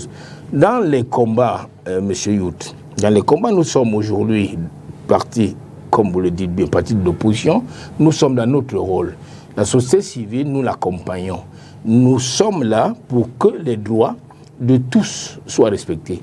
L'État doit être le premier, tout au moins, ceux qui ont la force publique, qui incarne, qui représente l'État, les ministres, ont le droit d'être les premiers à respecter la loi. Pour que l'autorité soit respectée, il faut que l'autorité elle-même respecte la loi. Sinon, Nelson Mandela l'a dit, nous n'allons pas vivre que de peur. Et nous allons avoir des citoyens qui, à un certain moment, vont se lever parce qu'ils estiment que leurs droits sont violés par l'autorité administrative, non pas dans le sens d'aller défier l'État ou la République, parce que nous aspirons à gouverner et nous sommes d'accord que l'autorité de l'État doit être respectée par tous, sauf que dans l'application, l'État lui-même, ses serviteurs, doivent tenir compte des droits des citoyens. Alors je pense que, comme l'a dit Emmanuel, monsieur le préfet, qui naturellement agit sous, nous connaissons la chaîne de l'administration, agit sous instruction de sa hiérarchie. Nous attendons d'en connaître tous l'issue qui sera réservée à cette autre affaire Redac-Minat, comme ça se dit trivialement. Et donc que la justice fasse son travail. Ça, nous savons que nous allons peut-être arriver à ce niveau, alors ils vont décider à un moment. Mais le Redac, en tant que Redac, est prêt à produire toute la documentation nécessaire, je l'espère, pour que, en tout cas, le Redac, je ne vois pas le Redac exercer au Cameroun en toute illégalité, parce que le Redac est connu, c'est une vieille association qui est là, qui travaille et qui impose des actes que tout le monde connaît aujourd'hui. Personne ne sait faire justice. Personne ne sait. Personne ne sait rendre justice. Non, personne ne sait. Non, monsieur Youth, vous ne pouvez pas, parce que les gens vont aller saisir la justice. Vous posez un acte qui me prive de vivre, ou alors qui va avoir des conséquences sur la vie des miens, et que vous me demandez d'aller d'abord à la justice, et qu'au niveau de la justice, j'attends 3 mois, 4 mois, 5 mois, 6 mois, alors que je suis en train de crever. Non. Parce que vous avez me dit que vous êtes autorité administrative. Non, merci. Monsieur Youth. On prend la transition et on va parler de la situation de la CEMAC.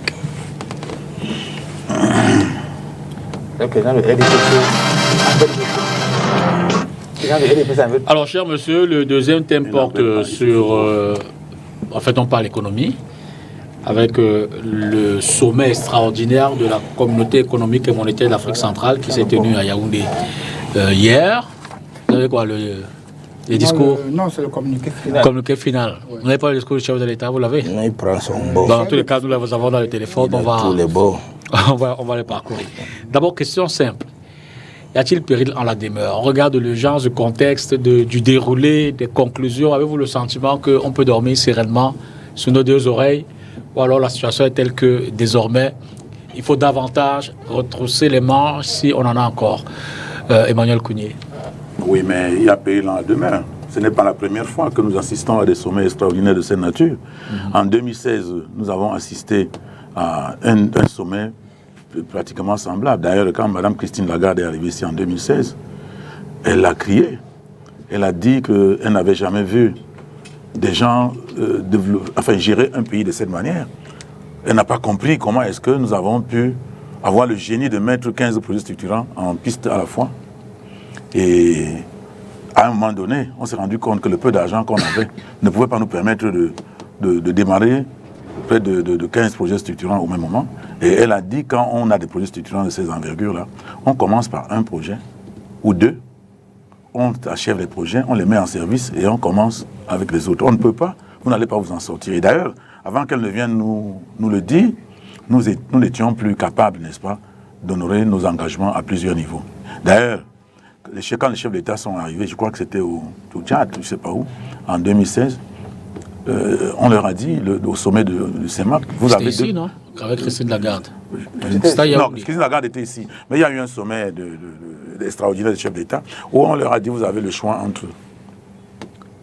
revenir au FMI, puisque après l'atteinte du point d'achèvement de l'initiative PPTE, nous avions été libérés et on devait gérer notre économie. C'est en ce moment-là qu'on a mis notre DSCE en place.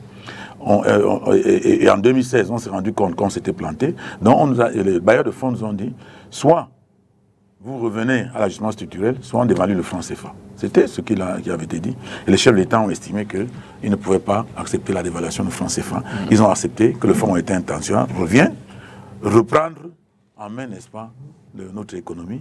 Depuis 2016, nous sommes, peut-être par sous-ajustement, mais nous sommes dans des programmes avec le Fonds monétaire international. Et aujourd'hui, on s'est encore cassé la figure, puisque on démontre aujourd'hui que nos réserves de change qui nous permettent de faire nos importations sont aujourd'hui capables de nous permettre des importations sur 2 mois seulement, alors qu'en 2008, on se plaignait, en 2016, on se plaignait parce qu'on était à 2,3, mais en 2023, l'année dernière, on était à 4,6 mois. Et aujourd'hui, on est à 2 mois, donc il y a péril en demeure, parce que si rien n'est fait... Je n'ai pas lu 2 mois quelque part. 2,1. Non, je ne l'ai pas vu. Je te dis. Et il y a 2 possibilités. Soit nous continuons à nous mettre sous ajustement et on entre dans le programme avec le Fonds monétaire international pour qu'on nous renfloue un peu les caisses pour nous permettre de travailler. Soit nous restons nous-mêmes et on dévalue notre monnaie, ce qui va faire en sorte que nous allons diminuer notre train de vie et nous retrouver une fois de plus davantage dans la pauvreté. Donc les chefs d'État sont venus pour, d'ailleurs, certains dans les recommandations, ceux des États qui n'étaient pas déjà dans le programme avec le Fonds monétaire international, on leur a demandé rapidement de s'arranger pour pouvoir, n'est-ce pas, avoir des revues avec les bailleurs de fonds pour que leur économie puisse être assistée, afin qu'on puisse voir, parce que ce n'est pas tous les États qui sont allés au Fonds monétaire international. On a demandé à tout le monde de s'arrimer. D'ailleurs, les autres ne sont pas allés parce qu'il y avait déjà beaucoup de contradictions dans la CEMAC. Vous vous souvenez que quand il y a eu les APE, il était question que les États de la CEMAC négocient ensemble. Et ils sont tombés d'accord, mais le Cameroun est allé par derrière faire la traîtrise et allé signer les APE tout seul. Et ça a fait en sorte que tout ce que la CEMAC avait prévu n'a plus marché parce que le Cameroun a pris le devant. Donc, nous sommes dans une situation extrêmement inconfortable. Inconfortable parce que, d'ailleurs, vous allez regarder notre budget. Notre budget aujourd'hui, c'est un budget de consommation, puisque quand vous regardez la nomenclature de l'architecture de notre budget, je crois que presque 70% de notre budget, c'est pour le fonctionnement. Et il n'y a qu'environ 30% pour l'investissement. Et nous avons un service de la dette de près de 22%, c'est-à-dire que 2600 milliards pour le service de la dette. Ça veut dire que nous sommes une économie totalement désarticulée. Donc, on va essayer de voir... 40% de chômeurs au Gabon. Voilà. Donc, la situation est mauvaise, et même très mauvaise. Je crois que les chefs de l'État l'ont compris. Et il est question aujourd'hui de jouer avec beaucoup de prudence. D'ailleurs, tous les bailleurs de fonds étaient là, hein, le Fonds monétaire, la BAD et tout le monde, ils sont venus. Et parce que ces gens, aujourd'hui, les fonds qu'ils mettent à disposition de nos États sont des fonds privés. Ce n'est plus les fonds des États. C'est-à-dire qu'il y a des grands argentiers qui, aujourd'hui, au lieu de le faire eux-mêmes, d'aller se battre eux-mêmes, ils remettent leurs fonds au Fonds monétaire international, qu'ils placent dans les États, parce que le Fonds monétaire international a des moyens particuliers pour pouvoir, n'est-ce pas, récupérer ces fonds-là avec les intérêts. C'est pour ça que nous nous retrouvons à 2600 milliards aujourd'hui à payer comme service de la dette en une seule année. Jean-Claude, au regard des résolutions ou alors des mesures prises hier, le spectre de la dévaluation est-il dissipé? Il est écarté. Il est écarté. Vous êtes confiant? Mais il est écarté. La preuve en est que... Gabon qui a pratiquement épuisé les réserves, la Centrafrique, le Congo qui ne respire pas mieux. Je ne voudrais pas parler du Cameroun. Non, mais je ne sais pas lorsque vous voulez comparer. En réalité, non, je ne comprends pas. J'ai donné quelques exemples. C'est la CEMAC. L'économie camerounaise, la résilience de notre économie camerounaise porte encore. C'est quoi la résilience? Cette CEMAC. Vous avez parlé. Mais c'est quoi la résilience? Qui nous disent un peu ce qu'il a fait. Vous avez parlé. Je vais vous dire, vous ne pensez pas que la nous avons résilience peur veut dire qu'on meurt tranquillement. Sans se révolter. Non. La résilience aussi, c'est la capacité à pouvoir amortir et encaisser les chocs. Voilà. Et aujourd'hui, par exemple, au niveau du point 10 du communiqué final, les chefs d'État ont évoqué qu'en outre, les perspectives des cours des matières premières et du commerce international s'annoncent défavorables. Parce que nous avons des économies en zone CEMAC qui sont liées, par exemple, au cours du pétrole. Et ces perspectives-là s'annoncent défavorables, ce qui voudrait dire que ces économies-là peuvent être en mal de pouvoir attirer plus de devises. Donc, lorsqu'on parle de résilience ici, parce que l'économie camerounaise est diversifiée, parce qu'elle ne dépend pas uniquement d'un seul type de produit, c'est pour cela que notre économie est beaucoup plus résiliente. Et ici, l'alerte, ici, Monsieur Kounié, on n'a pas dit 2.1 ou bien 2.0. On a dit qu'en 2016, nous étions à 2.3. En 2023, nous étions à 4.6 des réserves et que cette tendance-là est baissière. Ça voulait dire qu'elle est à la baisse. Je vous donne l'information. Bon. Allez vérifier, tapez sur Google. Vous allez vous rendre compte que c'est Ce sont nos chefs d'État. Donc ce n'est pas ce que vous avez écrit dans votre rapport. Ce sont nos chefs d'État. Je vous dis ce que les chefs d'État n'ont pas dit. Ce sont nos chefs d'État. Voilà. C'est-à-dire le sommet même de la CEMAC. C'est le sommet de la CEMAC là qui nous a amené la situation qu'on vit là. C'est pour ça qu'il y a eu sommet extraordinaire. Le sommet extraordinaire était aussi, si vous avez parcouru les différentes recommandations, vous allez constater qu'il y a appel à plus de discipline budgétaire. Cette discipline budgétaire existe déjà au Cameroun. Et on en appelle davantage. Et on en appelle davantage aussi aux autres. On demande aussi, par exemple, la publication. Mais les gens nous suivent à la maison, ils parlent de discipline budgétaire, ça veut dire quoi? Vous imaginez que nous employons des mots sans les comprendre. Ok, je vais vous donne un exemple. Vous pouvez, par exemple, avoir un budget qui est déséquilibré et que vous êtes prêt à dépenser plus que ce que vous ne pouvez en produire ou bien en recevoir. C'est le cas. À partir de ce moment-là, vous êtes dans une situation où il nous faut une discipline budgétaire parce que le budget doit être équilibré en recettes et en dépenses et que vous ne devrez pas vivre au-dessus de vos moyens. C'est comme par exemple ceux qui comparent le PIB du Cameroun à celui de la Côte d'Ivoire et où ils ont opté pour un endettement abyssal. Et tout, vous allez constater que nous n'avons pas pris cette voie. Par exemple, lorsqu'on parle de... Non, nous parlons de la soutenabilité de la dette par rapport à notre PIB. Et au niveau de la soutenabilité de notre dette, nous sommes cités un exemple. On a... Par ces institutions internationales. Et vous avez des indicateurs en ce qui concerne la Jean-Claude, quand je vous entends, j'en voulais vous demander, en fait, le sommet d'hier, c'était pour que les chefs d'État qui ne s'étaient pas vus depuis longtemps se rencontrent, discutent et puis se séparent. Non. D'accord. Non, il y a des alertes. Ok. Je dis bien, il y a des alertes. La preuve en est, par exemple, que lorsqu'on vous parle de la tendance baissière en ce qui concerne les réserves de change, c'est quelque chose de très préoccupant, surtout pour des économies qui sont extraverties, surtout pour des économies qui ne produisent pas beaucoup. Parce qu'en réalité, là où nous sommes, nous sommes dans une situation où il nous faudrait de la croissance. Et quelle croissance? Il nous faut une croissance soutenue qui peut même s'approcher de 2 chiffres. Mais le NEPAD, par exemple, les accords du NEPAD nous demandaient une croissance à 7% qui devait être soutenue sur 10 ans.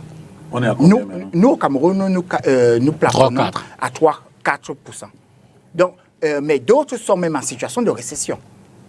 Alors, lorsqu'on fait donc une moyenne dans une zone monétaire, où vous avez certains qui ont une croissance à 3-4% et certains qui sont en situation pratiquement de récession ou bien même en cessation de paiement, vous êtes d'accord que les fonds de réserve produits par l'économie qui dégagent et génèrent de la croissance sont en train de soutenir au nom de la solidarité communautaire, la stabilité et la stabilisation de la monnaie.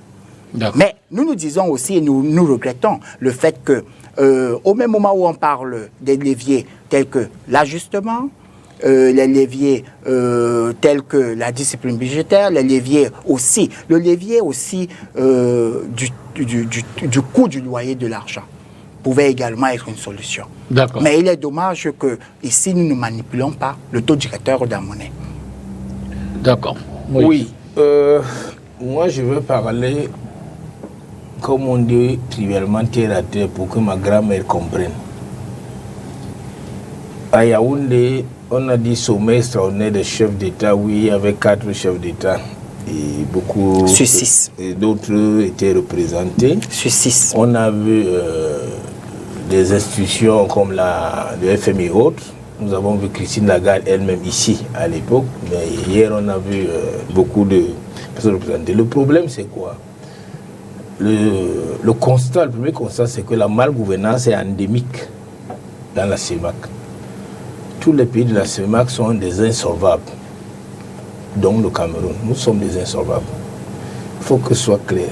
Nous sommes suffisamment. S'il te plaît, quand tu parlais, je n'étais pas arrêté. Non, je n'étais pas arrêté. Jean-Claude, vous avez un stylo noté. Je parlais.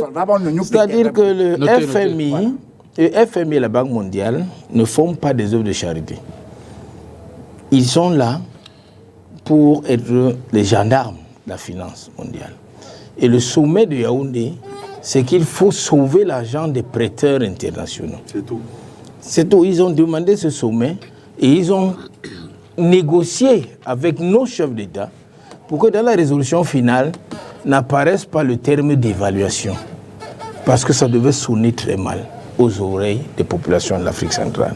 Mais retenez que c'est le pétrole, c'est l'agriculture, c'est l'or, c'est le diamant, c'est notre bauxite, c'est le fer, c'est tout. C'est ça qui est en jeu.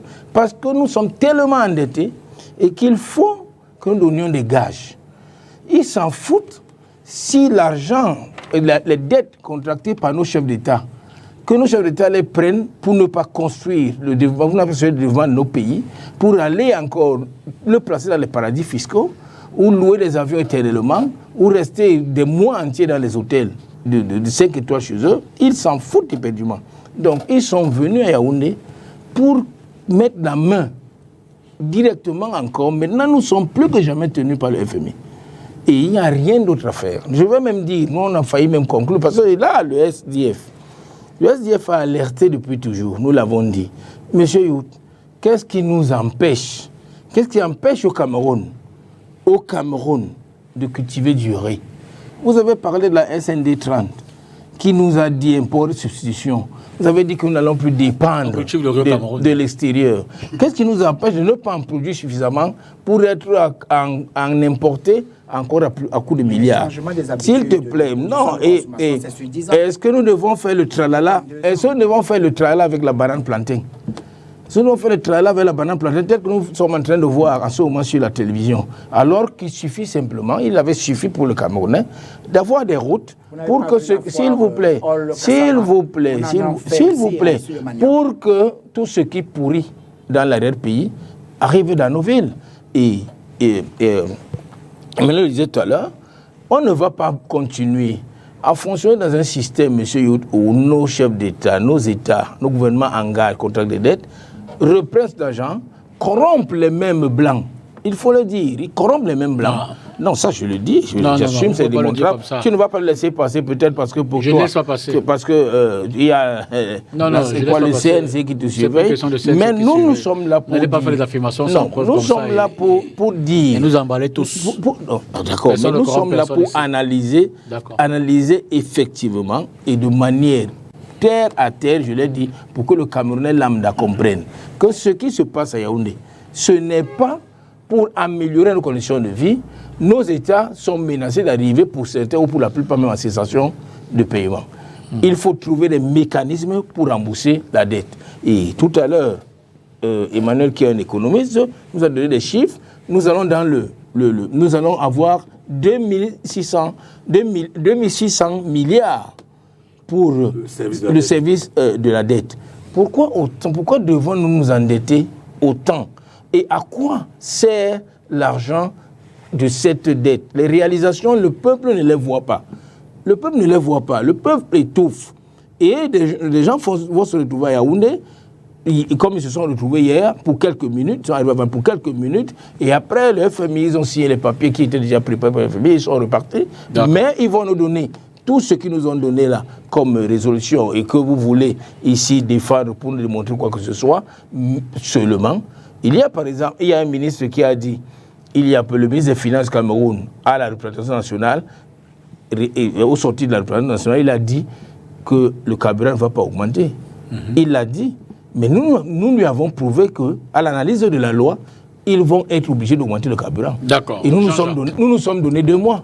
Et nous allons voir. Nous sommes que sur la première le mois de question. février où en On voit la température et effectivement, l'ambiance. il ne faut Lendemain- pas qu'on arrive à ce niveau et que vous Lendemain continuez de à ce dire sommet des résolutions. qu'il y a eu des résolutions qui impactent sur le quotidien Merci, du Camerounais Moïse. ordinaire. Pas du tout. Jean-Jacques a la parole. Ça, c'est mes incantations.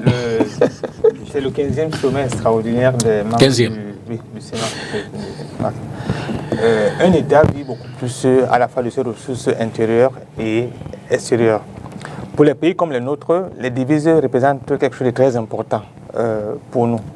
Je confirme encore que dans le communiqué, les réserves qui sont disponibles représentent environ entre 2 mois et demi de disponibilité dit clair dans l'échange que les chefs d'État ont fait aujourd'hui. Aujourd'hui, les pays africains empruntent à un taux. Écoute, attends, tu vas voir. Aujourd'hui, les pays africains, monsieur le CEMAC, empruntent à un taux extrêmement élevé. Vous savez, je vous prends l'exemple de la France. Pourquoi est-ce qu'on dit que la France a encore un bon client pour placer sa dette? Mais aujourd'hui, quand vous suivez les débats français, on dit qu'aujourd'hui le taux. Oui, aujourd'hui, on vous dit qu'aujourd'hui la France emprunte presque au même taux que la Grèce. Si vous suivez les débats aujourd'hui, ce n'était pas le taux que la France emprunte aujourd'hui.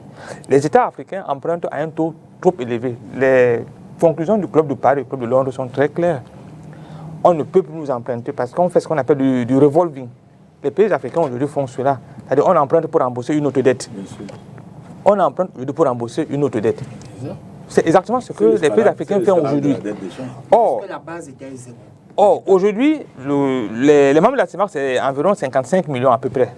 Et le Cameroun est presque à 45 ou 50% de ces 55 millions de population là-dedans aujourd'hui. Le Cameroun devait être le moteur principal pour tirer là-dedans.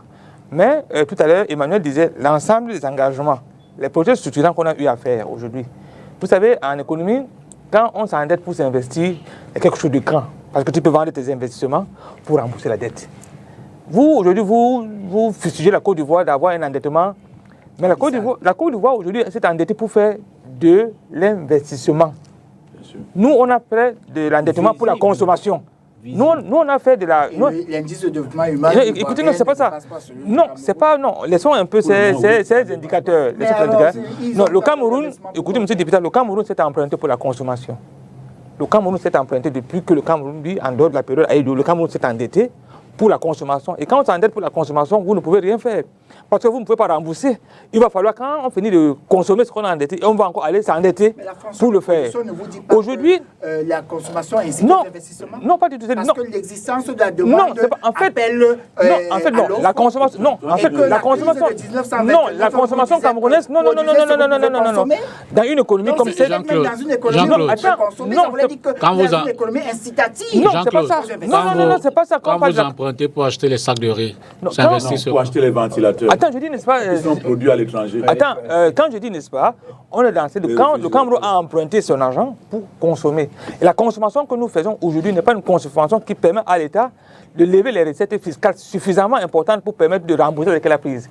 Voilà la situation du Cameroun. Exactement. Il faut faire la pression sur le citoyen à payer les impôts. Regardez comment est-ce qu'on a fait un très bon port à nos profondes Akribie. Attends, je finis.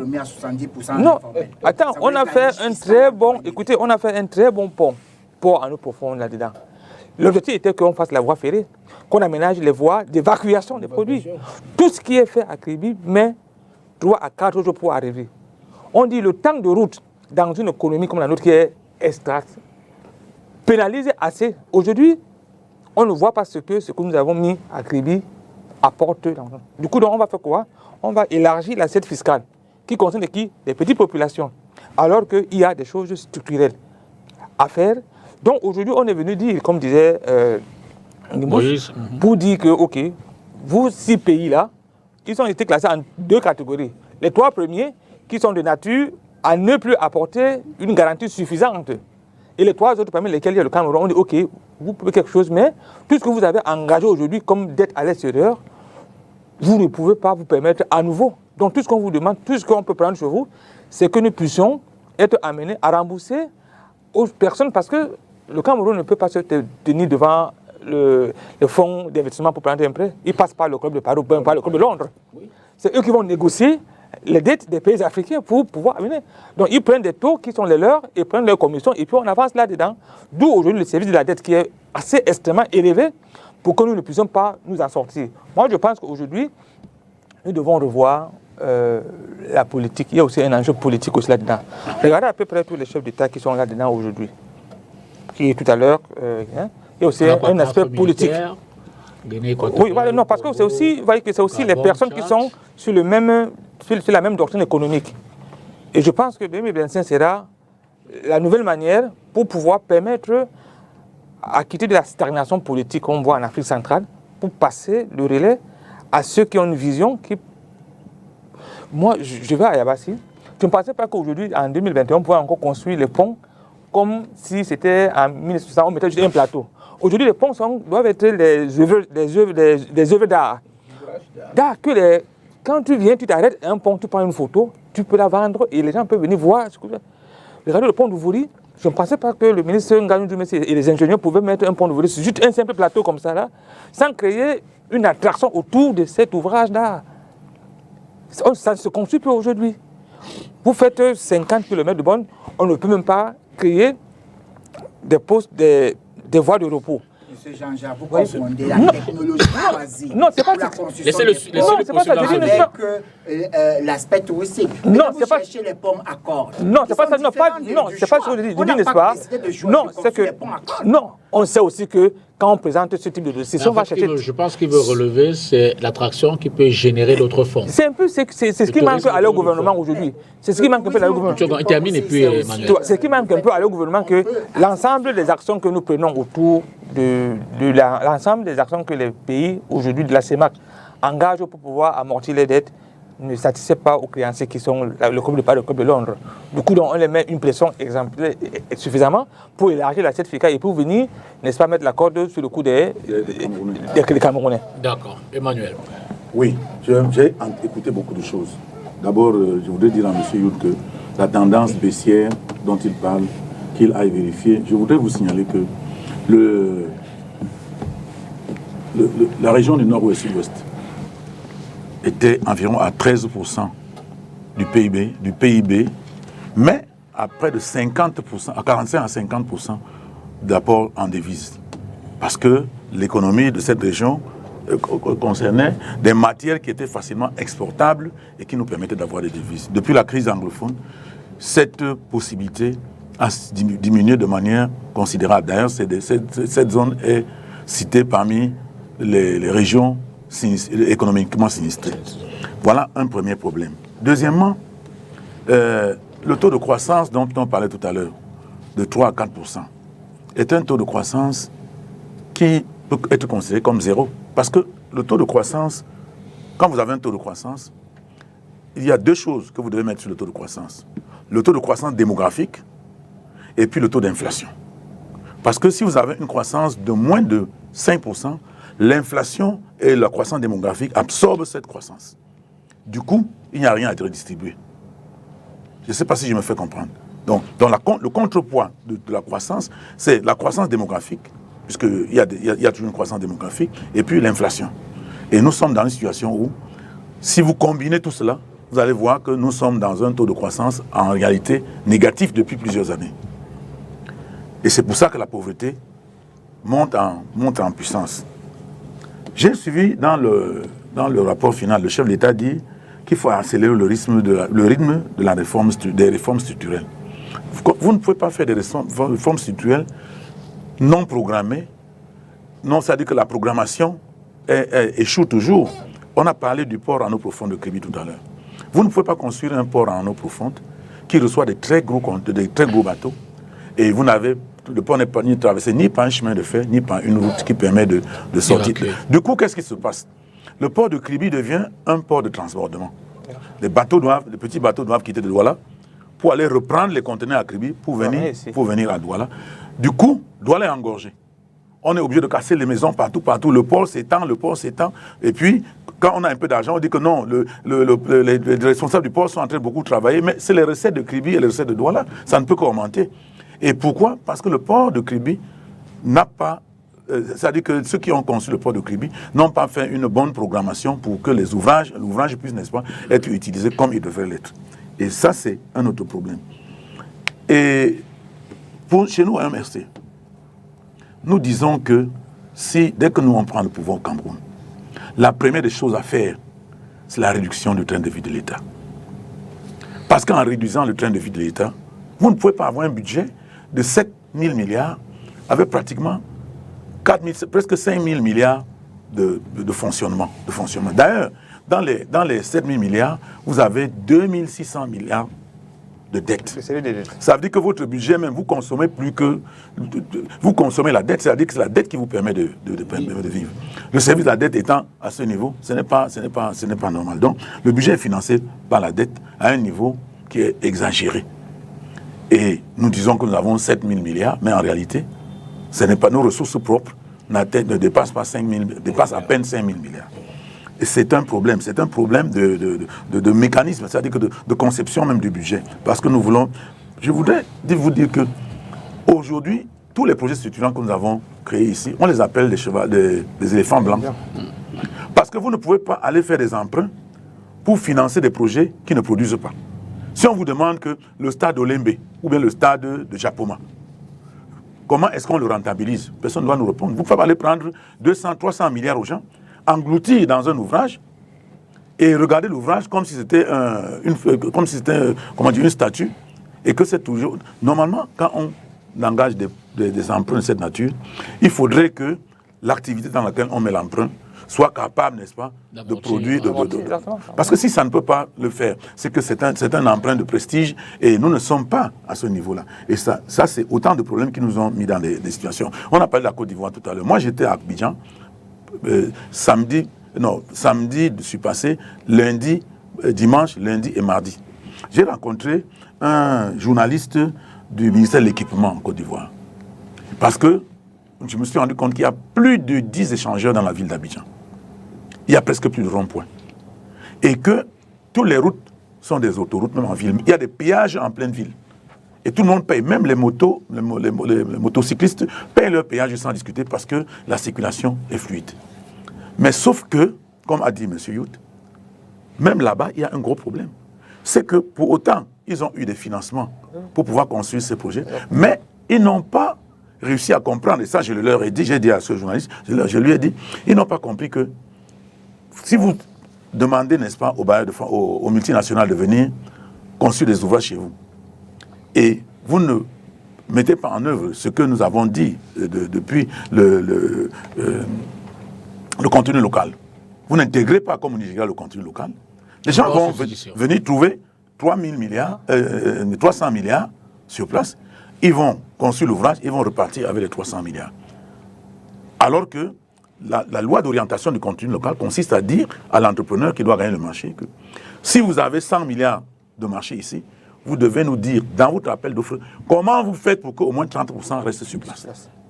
Il faudrait qu'il y ait de la sous-traitance, il faudrait qu'il y ait des recrutements. Le pont sur le Vouri, les Chinois qui sont venus construire le pont sur le Vouri, ils soudaient ces trucs-là dans l'eau la nuit. Ils nous ont recruté les chauffeurs, les magasiniers. Nos ingénieurs n'ont pas travaillé avec eux. Du coup, s'il y a un problème là-bas, on va les rappeler pour venir faire l'entretien. Et tout cela rentre dans les mécanismes de gestion, n'est-ce pas, des projets structurants qui ne sont pas maîtrisés par nos États. Donc, ça devient très compliqué.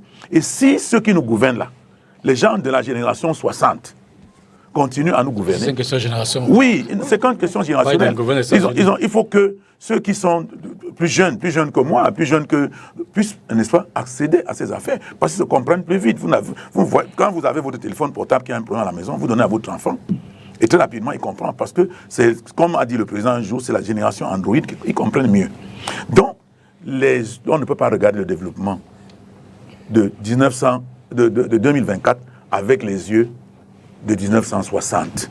Ce n'est pas possible. Ceux qui pensent qu'ils peuvent avoir gouverné, avoir été aux affaires en 1970 et gouverner le Cameroun en 2024 sont perdus du temps au Camerounais. Ils ne peuvent pas comprendre les projets et les bailleurs de fonds anti-profit et ils nous obligent à maintenir tous ces vieillards-là au pouvoir pour pouvoir, n'est-ce pas, nous mettre en difficulté et récupérer tout ce que nous avons et nous conserver dans le sous-développement. Jean-Claude, nous sommes dans une zone où, je veux dire de façon vraiment terre à terre même, les questions de circulation, d'échange entre les États, questions de visa et autres, la mise en œuvre est très compliquée. Les chefs d'État s'asseyent pour décider donc d'un ensemble de mesures communes. est-ce qu'on peut être certain, serein, confiant quant à l'implémentation même de ces mesures? Le président de la République l'a rappelé. En 2016, déjà, on a eu un sommet de ce type. Nous sommes pratiquement près d'une dizaine d'années après. On revient, 8 ans après, on revient dans le même contexte. Libre circulation. Est-ce que dans 6-7 ans, on ne va pas créer un nouveau sommet extraordinaire? Est-ce que ces États eux-mêmes sont suffisamment sérieux dans l'implémentation des décisions qu'ils prennent entre eux pour pouvoir en plus ajouter les décisions du sommet extraordinaire et sortir de la crise? Honnêtement, lorsque vous parlez du communautarisme et d'une zone, par exemple, de libre-échange commune, de la sous-région, vous parlez aussi des institutions de cette sous-région qui doivent réguler.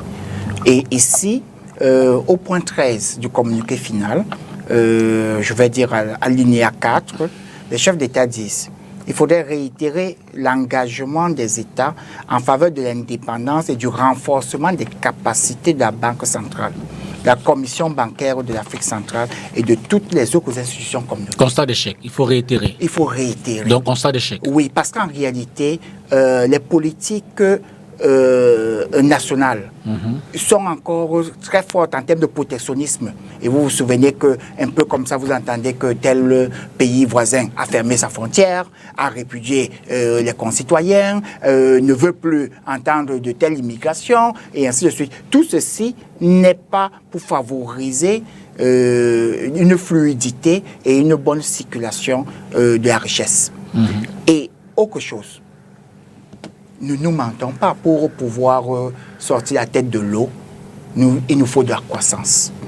Effectivement, on est en train d'évoquer la croissance positive, mais la croissance, pour pouvoir avoir une classe moyenne consolidée, il faudrait que cette classe moyenne accède au financement. Elle ait accès au financement. Aujourd'hui, les éléments de sûreté et les risques, également des pertes bancaires qui peuvent amener certaines banques à la défaillance s'il n'y a pas remboursement, sont aussi énormes. Et ce qui fait en sorte que certaines banques sont en surliquidité, mais ne peuvent pas prêter de par le fait que les éléments de sûreté ne relèvent pas du citoyen lambda. Alors, vous allez voir qu'au point 14 du communiqué final des chefs d'État, ils disent, tout en saluant la contribution du secteur bancaire au financement du développement, elle a demandé aux autorités nationales et régionales chargées de la supervision d'engager une action collective visant à préserver la solidité et la stabilité du système bancaire. C'est extrêmement important, mais le système bancaire qui est extraverti, où on vous prête beaucoup plus facilement lorsque vous voulez faire du bayam selam, de l'import, de l'import export, tout simplement, et que vous ne voulez rien produire, vous continuez par exemple à importer du blé, pourtant que vous pouvez très bien chercher, soit le planter sur le territoire et réduire ici la pression sur la demande des devises, parce que voilà le problème. Il est important que les réserves de change connaissent une forme d'assouplissement en termes de tension de demande et que nous ayons plus de devises pour pouvoir stabiliser cette monnaie qui est déjà arrimée à une monnaie très forte. Et cette monnaie forte qui est l'euro aujourd'hui, qui connaît $1 haut, fait en sorte que nous avons un problème de compétitivité aujourd'hui par rapport aux marchés internationaux. Donc, nous avons besoin de la croissance et il nous faut un système bancaire stabilisé, fiable, qui peut prêter à tout Camerounais lambda. Alors, la solution du nantissement a souvent été, mais pour la solution du nantissement, il faudrait aussi que peut-être les États puissent mettre sur pied les fonds souverains de garantie qui vont permettre aux banques de pouvoir prêter en toute sécurité. Et que de là, la classe moyenne va être consolidée. C'est cette classe moyenne-là qui va nous apporter la croissance. Ça, c'est de un. De deux, il nous faut aussi l'industrialisation. Et pour pouvoir avoir l'industrialisation, parce que c'est l'industrialisation... On ne décrète pas l'industrialisation. Mais je vous dis que pour avoir l'industrialisation...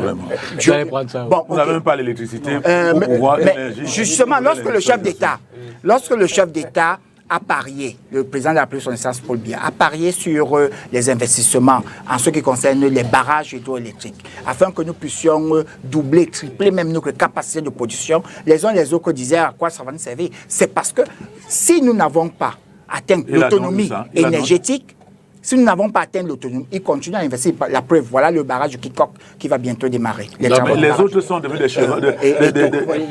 Donc, vous allez voir que tant que vous n'avez pas l'autonomie énergétique, vous ne pouvez pas acquérir des industries avec les barrages, là. Et ces industries lourdes-là doivent donc, sont des pourvoyeurs d'emploi. Et l'emploi, c'est une forme de rétribution de la richesse. Et de la richesse, on peut avoir la croissance. Ça, c'est une très bonne idée. C'est le souhait qu'il a dedans. Ceux qui nous gouvernent n'ont rien compris. Ça, c'est le discours de ceux qui nous gouvernent. Pour que la classe moyenne puisse avoir accès au crédit, parce qu'effectivement, le crédit développe une activité, une consommation. Il faudrait que l'État apporte des garanties suffisantes à ces banques-là. Même le simple titre foncier qui était autrefois une garantie qu'on amenait à la banque pour prendre un prêt. Aujourd'hui, le titre foncier que tu amènes, tu n'es pas sûr que ce titre foncier ne sera pas annulé le lendemain. Donc même le titre foncier aujourd'hui n'est plus une garantie suffisante pour que la banque puisse donner un crédit à un citoyen lambda. Ça aujourd'hui. Vous savez, pendant le Covid, beaucoup d'entreprises étaient vraiment presque out. L'État a fait ce qu'on appelle des prêts garantis, a apporté une garantie auprès de beaucoup de banques commerciales. Pour que ces banques commerciales puissent apporter des crédits à ces petits. 200 milliards une fois. Beaucoup.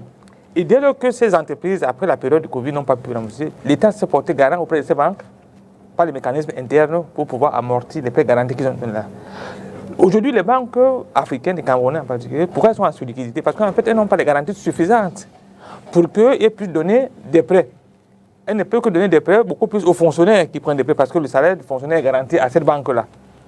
Même dans les entreprises privées, les salariés qui ont ouvert des comptes j'ai encore des camarades avec qui on a travaillé qui sont encore ici, ils n'arrivent pas à avoir les crédits parce que le banquier a peur du lendemain de la situation économique et de la garantie que l'État apporte. Donc il est important que votre gouvernement, votre administration puisse apporter des garanties suffisantes à ces banques commerciales. Elles sont prêtes à apporter de l'accompagnement auprès. Mais dès lors que l'État ne peut pas apporter une garantie suffisante pour permettre que celle-ci puisse mettre à disposition des fonds nécessaires pour l'achat d'une maison, pour investir, il sera très difficile. Vous pouvez expliquer que la même banque est prête à vous financer lorsque vous voulez importer les voitures d'occasion. Et la même banque n'est pas prête à vous financer lorsque vous voulez faire la parce que vous n'allez pas rembourser. Non, mais parce que la personne... Parce que vous n'allez pas rembourser. Non, mais parce que... Vous n'allez même pas cultiver. Non, c'est pas ça. Une question. Non, mais parce que l'opérateur économique apporte une garantie pour pouvoir avoir un prêt pour importer. L'opérateur économique apporte suffisamment d'associés dans le projet.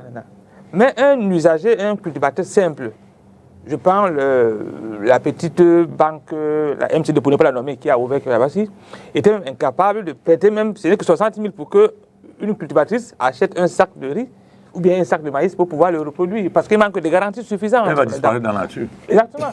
Donc il faudrait que l'État apporte à toutes ces banques des garanties qui puissent permettre à ce que, quand peut-être l'ouvre son portefeuille aux salariés, à un lambda, plus de feu. Pourquoi est-ce qu'en Europe, les banques arrivent à apporter un prêt à celui qui ne travaille pas? Parce que l'État a mis en place les mécanismes qui garantissent le non-remboursement de ces prêts aux uns aux autres. Donc il est important que votre gouvernement essaye, pour la dernière, les quelques mois qu'il reste, apporte suffisamment de garanties. Mais bon, comme disait Emmanuel, c'est impossible de le faire maintenant parce que vous êtes en fin de mandat et qu'il vous sera difficile d'apporter d'autres outils qui puissent permettre, n'est-ce pas? Crépuscule de la vie. Voilà, qui est là-dedans. Donc je pense qu'il est important de faire tout ça. Oui, à la réalité, le catalogue apparent de bonnes intentions qu'il nous présente comme communiqué final du sommet de Yaoundé, c'est des résolutions banales. Vous pouvez pas le dire, en 2016, les résolutions ont quand même permis l'élection d'État. En 2016, les mêmes causes, effectivement, produisent les mêmes effets. Non, après le sommet de 2016, on a eu une bouffée d'oxygène. Oui, non. Pendant Covid, on a pu... Je ne pense pas. Pourquoi je le dis, Dipita? Parce que tout ce qu'il récite là, c'est la conséquence des mauvais choix du gouvernement. Le gouvernement a choisi de ne pas promouvoir l'industrialisation. Le gouvernement a choisi depuis de brader la plupart des sociétés d'État. Le gouvernement a choisi de ne pas encourager, de soutenir suffisamment l'agriculture. pour que nous produisions localement davantage. Parce que tant que nous n'allons pas produire, il n'y aura rien.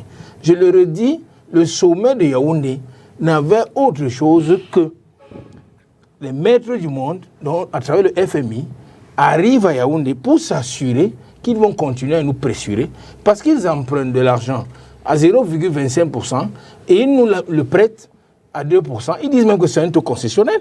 Il faut que ce soit clairement dit. Et le gage, c'est nos matières premières. C'est notre pétrole, c'est notre agriculture, c'est notre bois. Voilà la réalité de ce qui se passe. C'est nos minéraux. C'est nos minéraux. La réalité, le diamant, l'or, c'est la réalité de ce qui s'est passé à Yaoundé. Il n'y avait rien d'autre. Tout ce que tu récites là, les barrages, etc., le gouvernement a rendu tous ces projets-là comme des éléphants blancs. Et Emmanuel l'a démontré, c'est de l'argent. C'est le mauvais choix de prendre, de s'engager à emprunter de l'argent, à faire, par exemple, tous ces grands stades, se lancer dans un projet de construction des stades. Oui, ils sont là. Oui, notre jeunesse a besoin de jouer au football. Mais nous appelons souvent, nous, SDF, nous disons, quelles sont même les priorités économiques que nous devons avoir pour essayer d'améliorer réellement les conditions de vie de nos populations. Et c'est là où, je le dis ici, le sommet de Yaoundé, qui s'est tenu hier là, n'avait pas de raison, tellement on a fait un tapage autour de cela, mais quand nous connaissons que tout ce qui est écrit là, ne peut pas être fait, les Occidentaux, notamment le FMI, ils n'ont aucun intérêt à vous encourager, à vous industrialiser.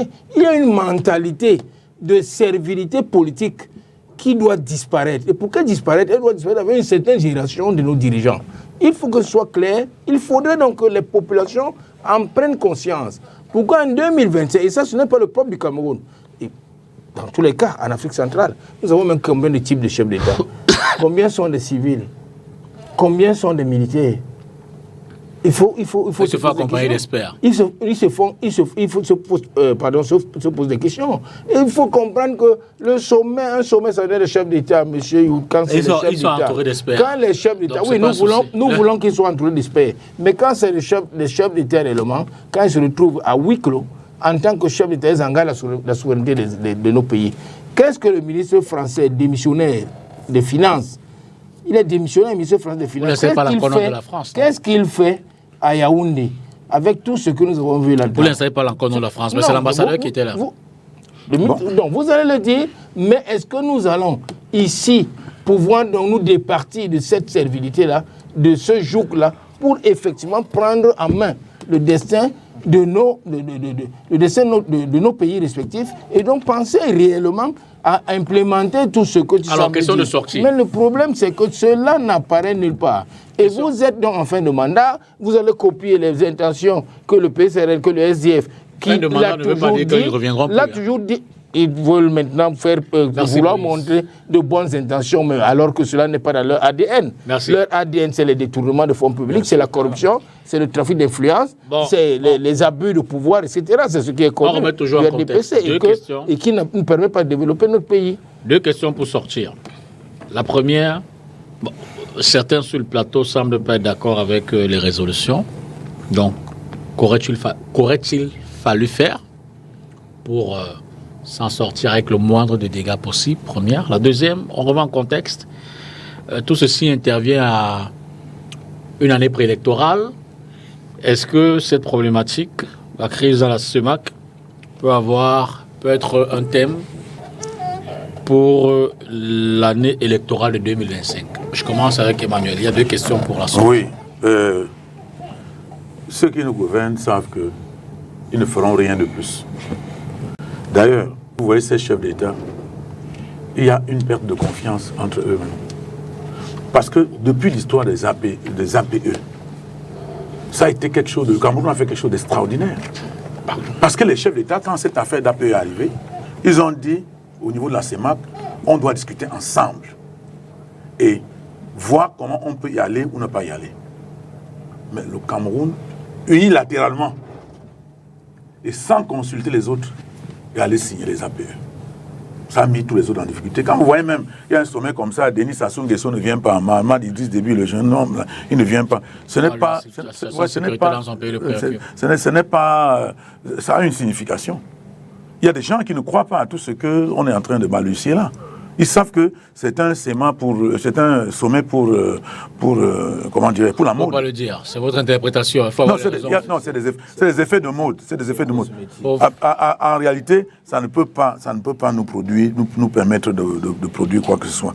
Moi, je crois que un impact sur l'année électorale pour sortir et puis... Oui, mais justement, l'année électorale, ça ne peut pas avoir un impact réel, puisque ceux qui nous gouvernent sont en train de bomber le torse. Ils savent que l'année électorale, c'est une année où ils sortent de l'armée, ils bagarrent, ils font la corruption, ils font tout ça. Pour eux, si c'était des gens qui travaillent pour être élus, ça pouvait avoir un effet sur l'année électorale. D'accord. Ils ont déjà commencé à nous dire qu'il y a 120 000 noms qui ne sont pas dans le fichier. Après, ils disent qu'ils vont remettre dans le fichier. Marqué, ils sont en train de tripatouiller. Oui, ils sont en train de tripatouiller. Nous allons entrer là, on va recommencer les inscriptions. Ils vont faire tout le désordre possible imaginable parce que c'est dans la confusion qu'ils se font élire.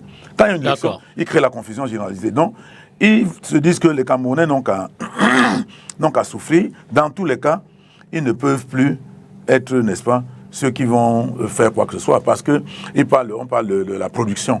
Quelle production vous pouvez faire? Regardez par exemple, ils n'ont pas d'impôt substitution, ils parlent de production. Le Nescafé, nous sommes un pays producteur de café. Quand vous voulez consommer le café, on vous donne une capsule. Le Nescafé est le café ivoirien. D'accord. Allez partout au Cameroun, tout le monde prend du Nescafé. Alors que nous produisons du café. Qu'aurait-il fallu faire? Les résolutions pourraient-elles avoir un impact sur l'année électorale 2025 au Cameroun? Les deux thématiques sont deux questions doivent être dissociées parce que si vous parlez de l'élection présidentielle au Cameroun, c'est l'élection présidentielle du Cameroun. C'est pas l'élection présidentielle dans bien sûr. Les 6 pays de la CEMAC. Et que les questions qui intéressent l'électorat camerounais n'intéresse pas forcément l'électorat gabonais, tchadien, centrafricain, équato-guinéen et congolais. Donc, par contre, si vous voulez que nous entrions dans le cadre d'une évaluation de l'économie camerounaise par rapport aux autres pays de la CEMAC, en réalité, nous avons des bons points. Et c'est même peut-être parce que nous avons des bons points que nous arrivons à stabiliser la sous-région aujourd'hui. Prenez même le critère de la soutenabilité de la dette, là où les autres sont à plus de 100% du PIB national, nous sommes encore à des points assez honorables de 47%. Donc vous voyez que nous avons de la marge par rapport à certains. Mais si vous voulez savoir ce qu'on doit faire, nous disons par exemple qu'il nous faut de la croissance. Parce que, quoi qu'on dise, si la situation perdure, nous allons avoir le coût de la vie qui sera cher. Et si le coût de la vie est cher, ça va impacter sur le citoyen camerounais. Et il est donc important que la discipline budgétaire continue. Et effectivement, le président de la République ne cesse d'assainir. Vous vous souvenez que le ministère de la fonction publique de la réforme administrative venait de licencier près de 3000 faux immatricules et tout. C'est des gains. Ces gains-là, c'est toujours une forme de réaliser la dépense. Merci, nous avons par exemple des choses aussi qui peuvent être revues. Je vous prends un exemple. On nous parle des réserves de change. C'est-à-dire, mais là, ce sont des réserves de change en devises. Pourquoi nous ne pouvons pas rentrer dans l'orthodoxie ancienne même, qui est l'orthodoxie de la véritable soutenabilité d'une monnaie, qui s'appelle les fonds refuges, c'est de l'or. Merci. On peut par exemple prendre nos réserves, nos réserves de change, on les convertit en or. Cette conversion en or est une capacité à pouvoir nous garantir la stabilité de la monnaie. Donc, nous pouvons également donner d'autres éléments. Les fonds oisifs, oui, pour chuter par là. Vous vous souvenez par exemple que les fonds oisifs sont querellés également en ce moment. Lorsque la souveraineté nationale est en train de vouloir gérer les fonds oisifs, on est en train de vouloir récuser les caisses de caisses de dépôt et de consignation qui relèvent de la souveraineté Merci Jean-Claude nationale Moïse, et qui les peut deux rapporter questions en un aussi du mot. remous. Pour avoir la croissance, il faut créer des richesses. Et pour créer des richesses, il faut que les opérateurs économiques soient rassurés. Il faut créer donc un cadre pour que ce soit un cadre de confiance. Avec le cadre actualisation actuelle, cela n'est pas incitatif. S'il vous plaît, elle n'est pas incitative. Et je voudrais dire que pour ce qui est de l'élection présidentielle 2025, le débat, il est urgent de la création d'une monnaie sous-régional pour soutenir nos économies se pose. Et le Social Democratic Front, dans les tout prochains jours, va présenter aux Camerounais et au monde entier son programme 2025-2026. La monnaie, le débat sur la monnaie, y occupe une place centrale. Vous avez proposé une monnaie pour l'Afrique centrale? Nous ne pouvons pas avoir une monnaie simplement camerounaise. Nous parlons ici, par exemple, de la CEMAC. Nous devons discuter avec tous nos partenaires, notamment les pays de la sous-région, pour trouver le juste. Parce que s'il se pose un problème de convertibilité aussi, et il faudrait donc trouver. Je dis que dans les tout prochains jours, notre programme sera dévoilé, et je pense que vous aurez pour la chance. Vous êtes de la communication, vous êtes invité, et nous allons le mettre à disposition du grand public et des populations camerounaises pour que les gens sachent ce que nous pensons. Sur deux questions. Ce qui arrive. Qu'aurait-il fallu faire? Est-ce qu'il y aura une incidence sur l'élection présidentielle l'année prochaine? En fait, il y a des réformes structurelles à faire. Et on ne peut pas encore parler de l'intégration sur le région. Parce qu'en fait, pour pouvoir faire une intégration, il faudrait d'abord que chaque pays puisse être capable, puisse avoir la capacité de gérer son économie avant de faire une intégration. Vous voyez que même aujourd'hui en Europe, le problème de l'intégration se pose. Chaque pays se referme entre eux pour pouvoir d'abord maîtriser son économie avant de s'ouvrir aux autres. Je pense qu'aujourd'hui, on est parti un peu dans la précipitation pour mettre sur place une intégration qui n'était pas encore au lendemain des indépendances. On a couru, croyant qu'en faisant un marché unique dans les différentes sous-régions, on pouvait facilement faire asseoir les économies. Mais on voit que depuis les indépendances, cette envie de mettre en place des intégrations a failli. Le Cameroun en particulier, le nôtre qui nous concerne, a manqué beaucoup plus dans les réformes structurelles. Ces réformes, tant qu'elles ne sont pas faites, nous avons un effectif pédurique en termes de fonctionnaires. Le président Kaba-Lévy, dans son ouvrage, que ce soit celui de on en demande même encore plus de non, oui, mais parce non, c'est qu'en fait, les fonctionnaires sont mal répartis. En fait, c'est question, les fonctionnaires sont mal répartis. Non, c'est pas question. Non, c'est pas ça qu'ils sont mal répartis. Non, c'est pas ça, ils sont très mal répartis. Nous avons un problème d'organisation de la ressource humaine dans la fonction publique. Il y a certains ministères qui en ont trop ou ils n'en ont pas et d'autres qui n'en ont pas. Donc il y a ce problème qui se pose. Donc nous avons un problème de la réforme structurelle. Dans son livre pour le fédéralisme, nous pensons que le fédéralisme communautaire, le fédéralisme beaucoup plus, est pour nous ce moyen qui permet, n'est-ce pas, à l'État central de pouvoir se départir de certaines de ces fonctions qui ne sont pas les siennes et les donner dans les régions qui seront pour nous des semences nécessaires pour pouvoir propulser le développement du Cameroun. Et en 2025 aussi, ce problème se posera. Donc moi, j'invite tous les Camerounais à se rendre jeudi le 19 à la dédicace de ce que j'ai vu, qui est le deuxième ouvrage du président Kaba-Lévy, qui se tiendra pour ne pas faire la publicité à l'hôtel Best Réunion, qui est du côté de l'aéroport, dès 15h. Best Western, voilà, qui est prévu dès le jeudi. Voilà, 15h, 50, donc j'invite tout le monde à s'y rendre pour découvrir, n'est-ce pas, cet ouvrage. Jean-Claude Fessiout, Jean-Jacques Diog Miseke, Moïse Ngedjolgan. Il demande s'il a déclaré la manifestation. Merci. Emmanuel Couillet, merci à vous. Vous allez sauter dessus jeudi. Vous viendrez à l'hôtel, prendre part. Vous êtes invité? Moi, je suis un militant du RDPC. S'ils invitent les instances dirigeantes du RDPC, nous merci à vous, messieurs. Nous pouvons nous faire représenter. Merci à vous à la maison également d'avoir regardé Carte Table ce soir, mardi prochain, pour une autre édition. Bonsoir.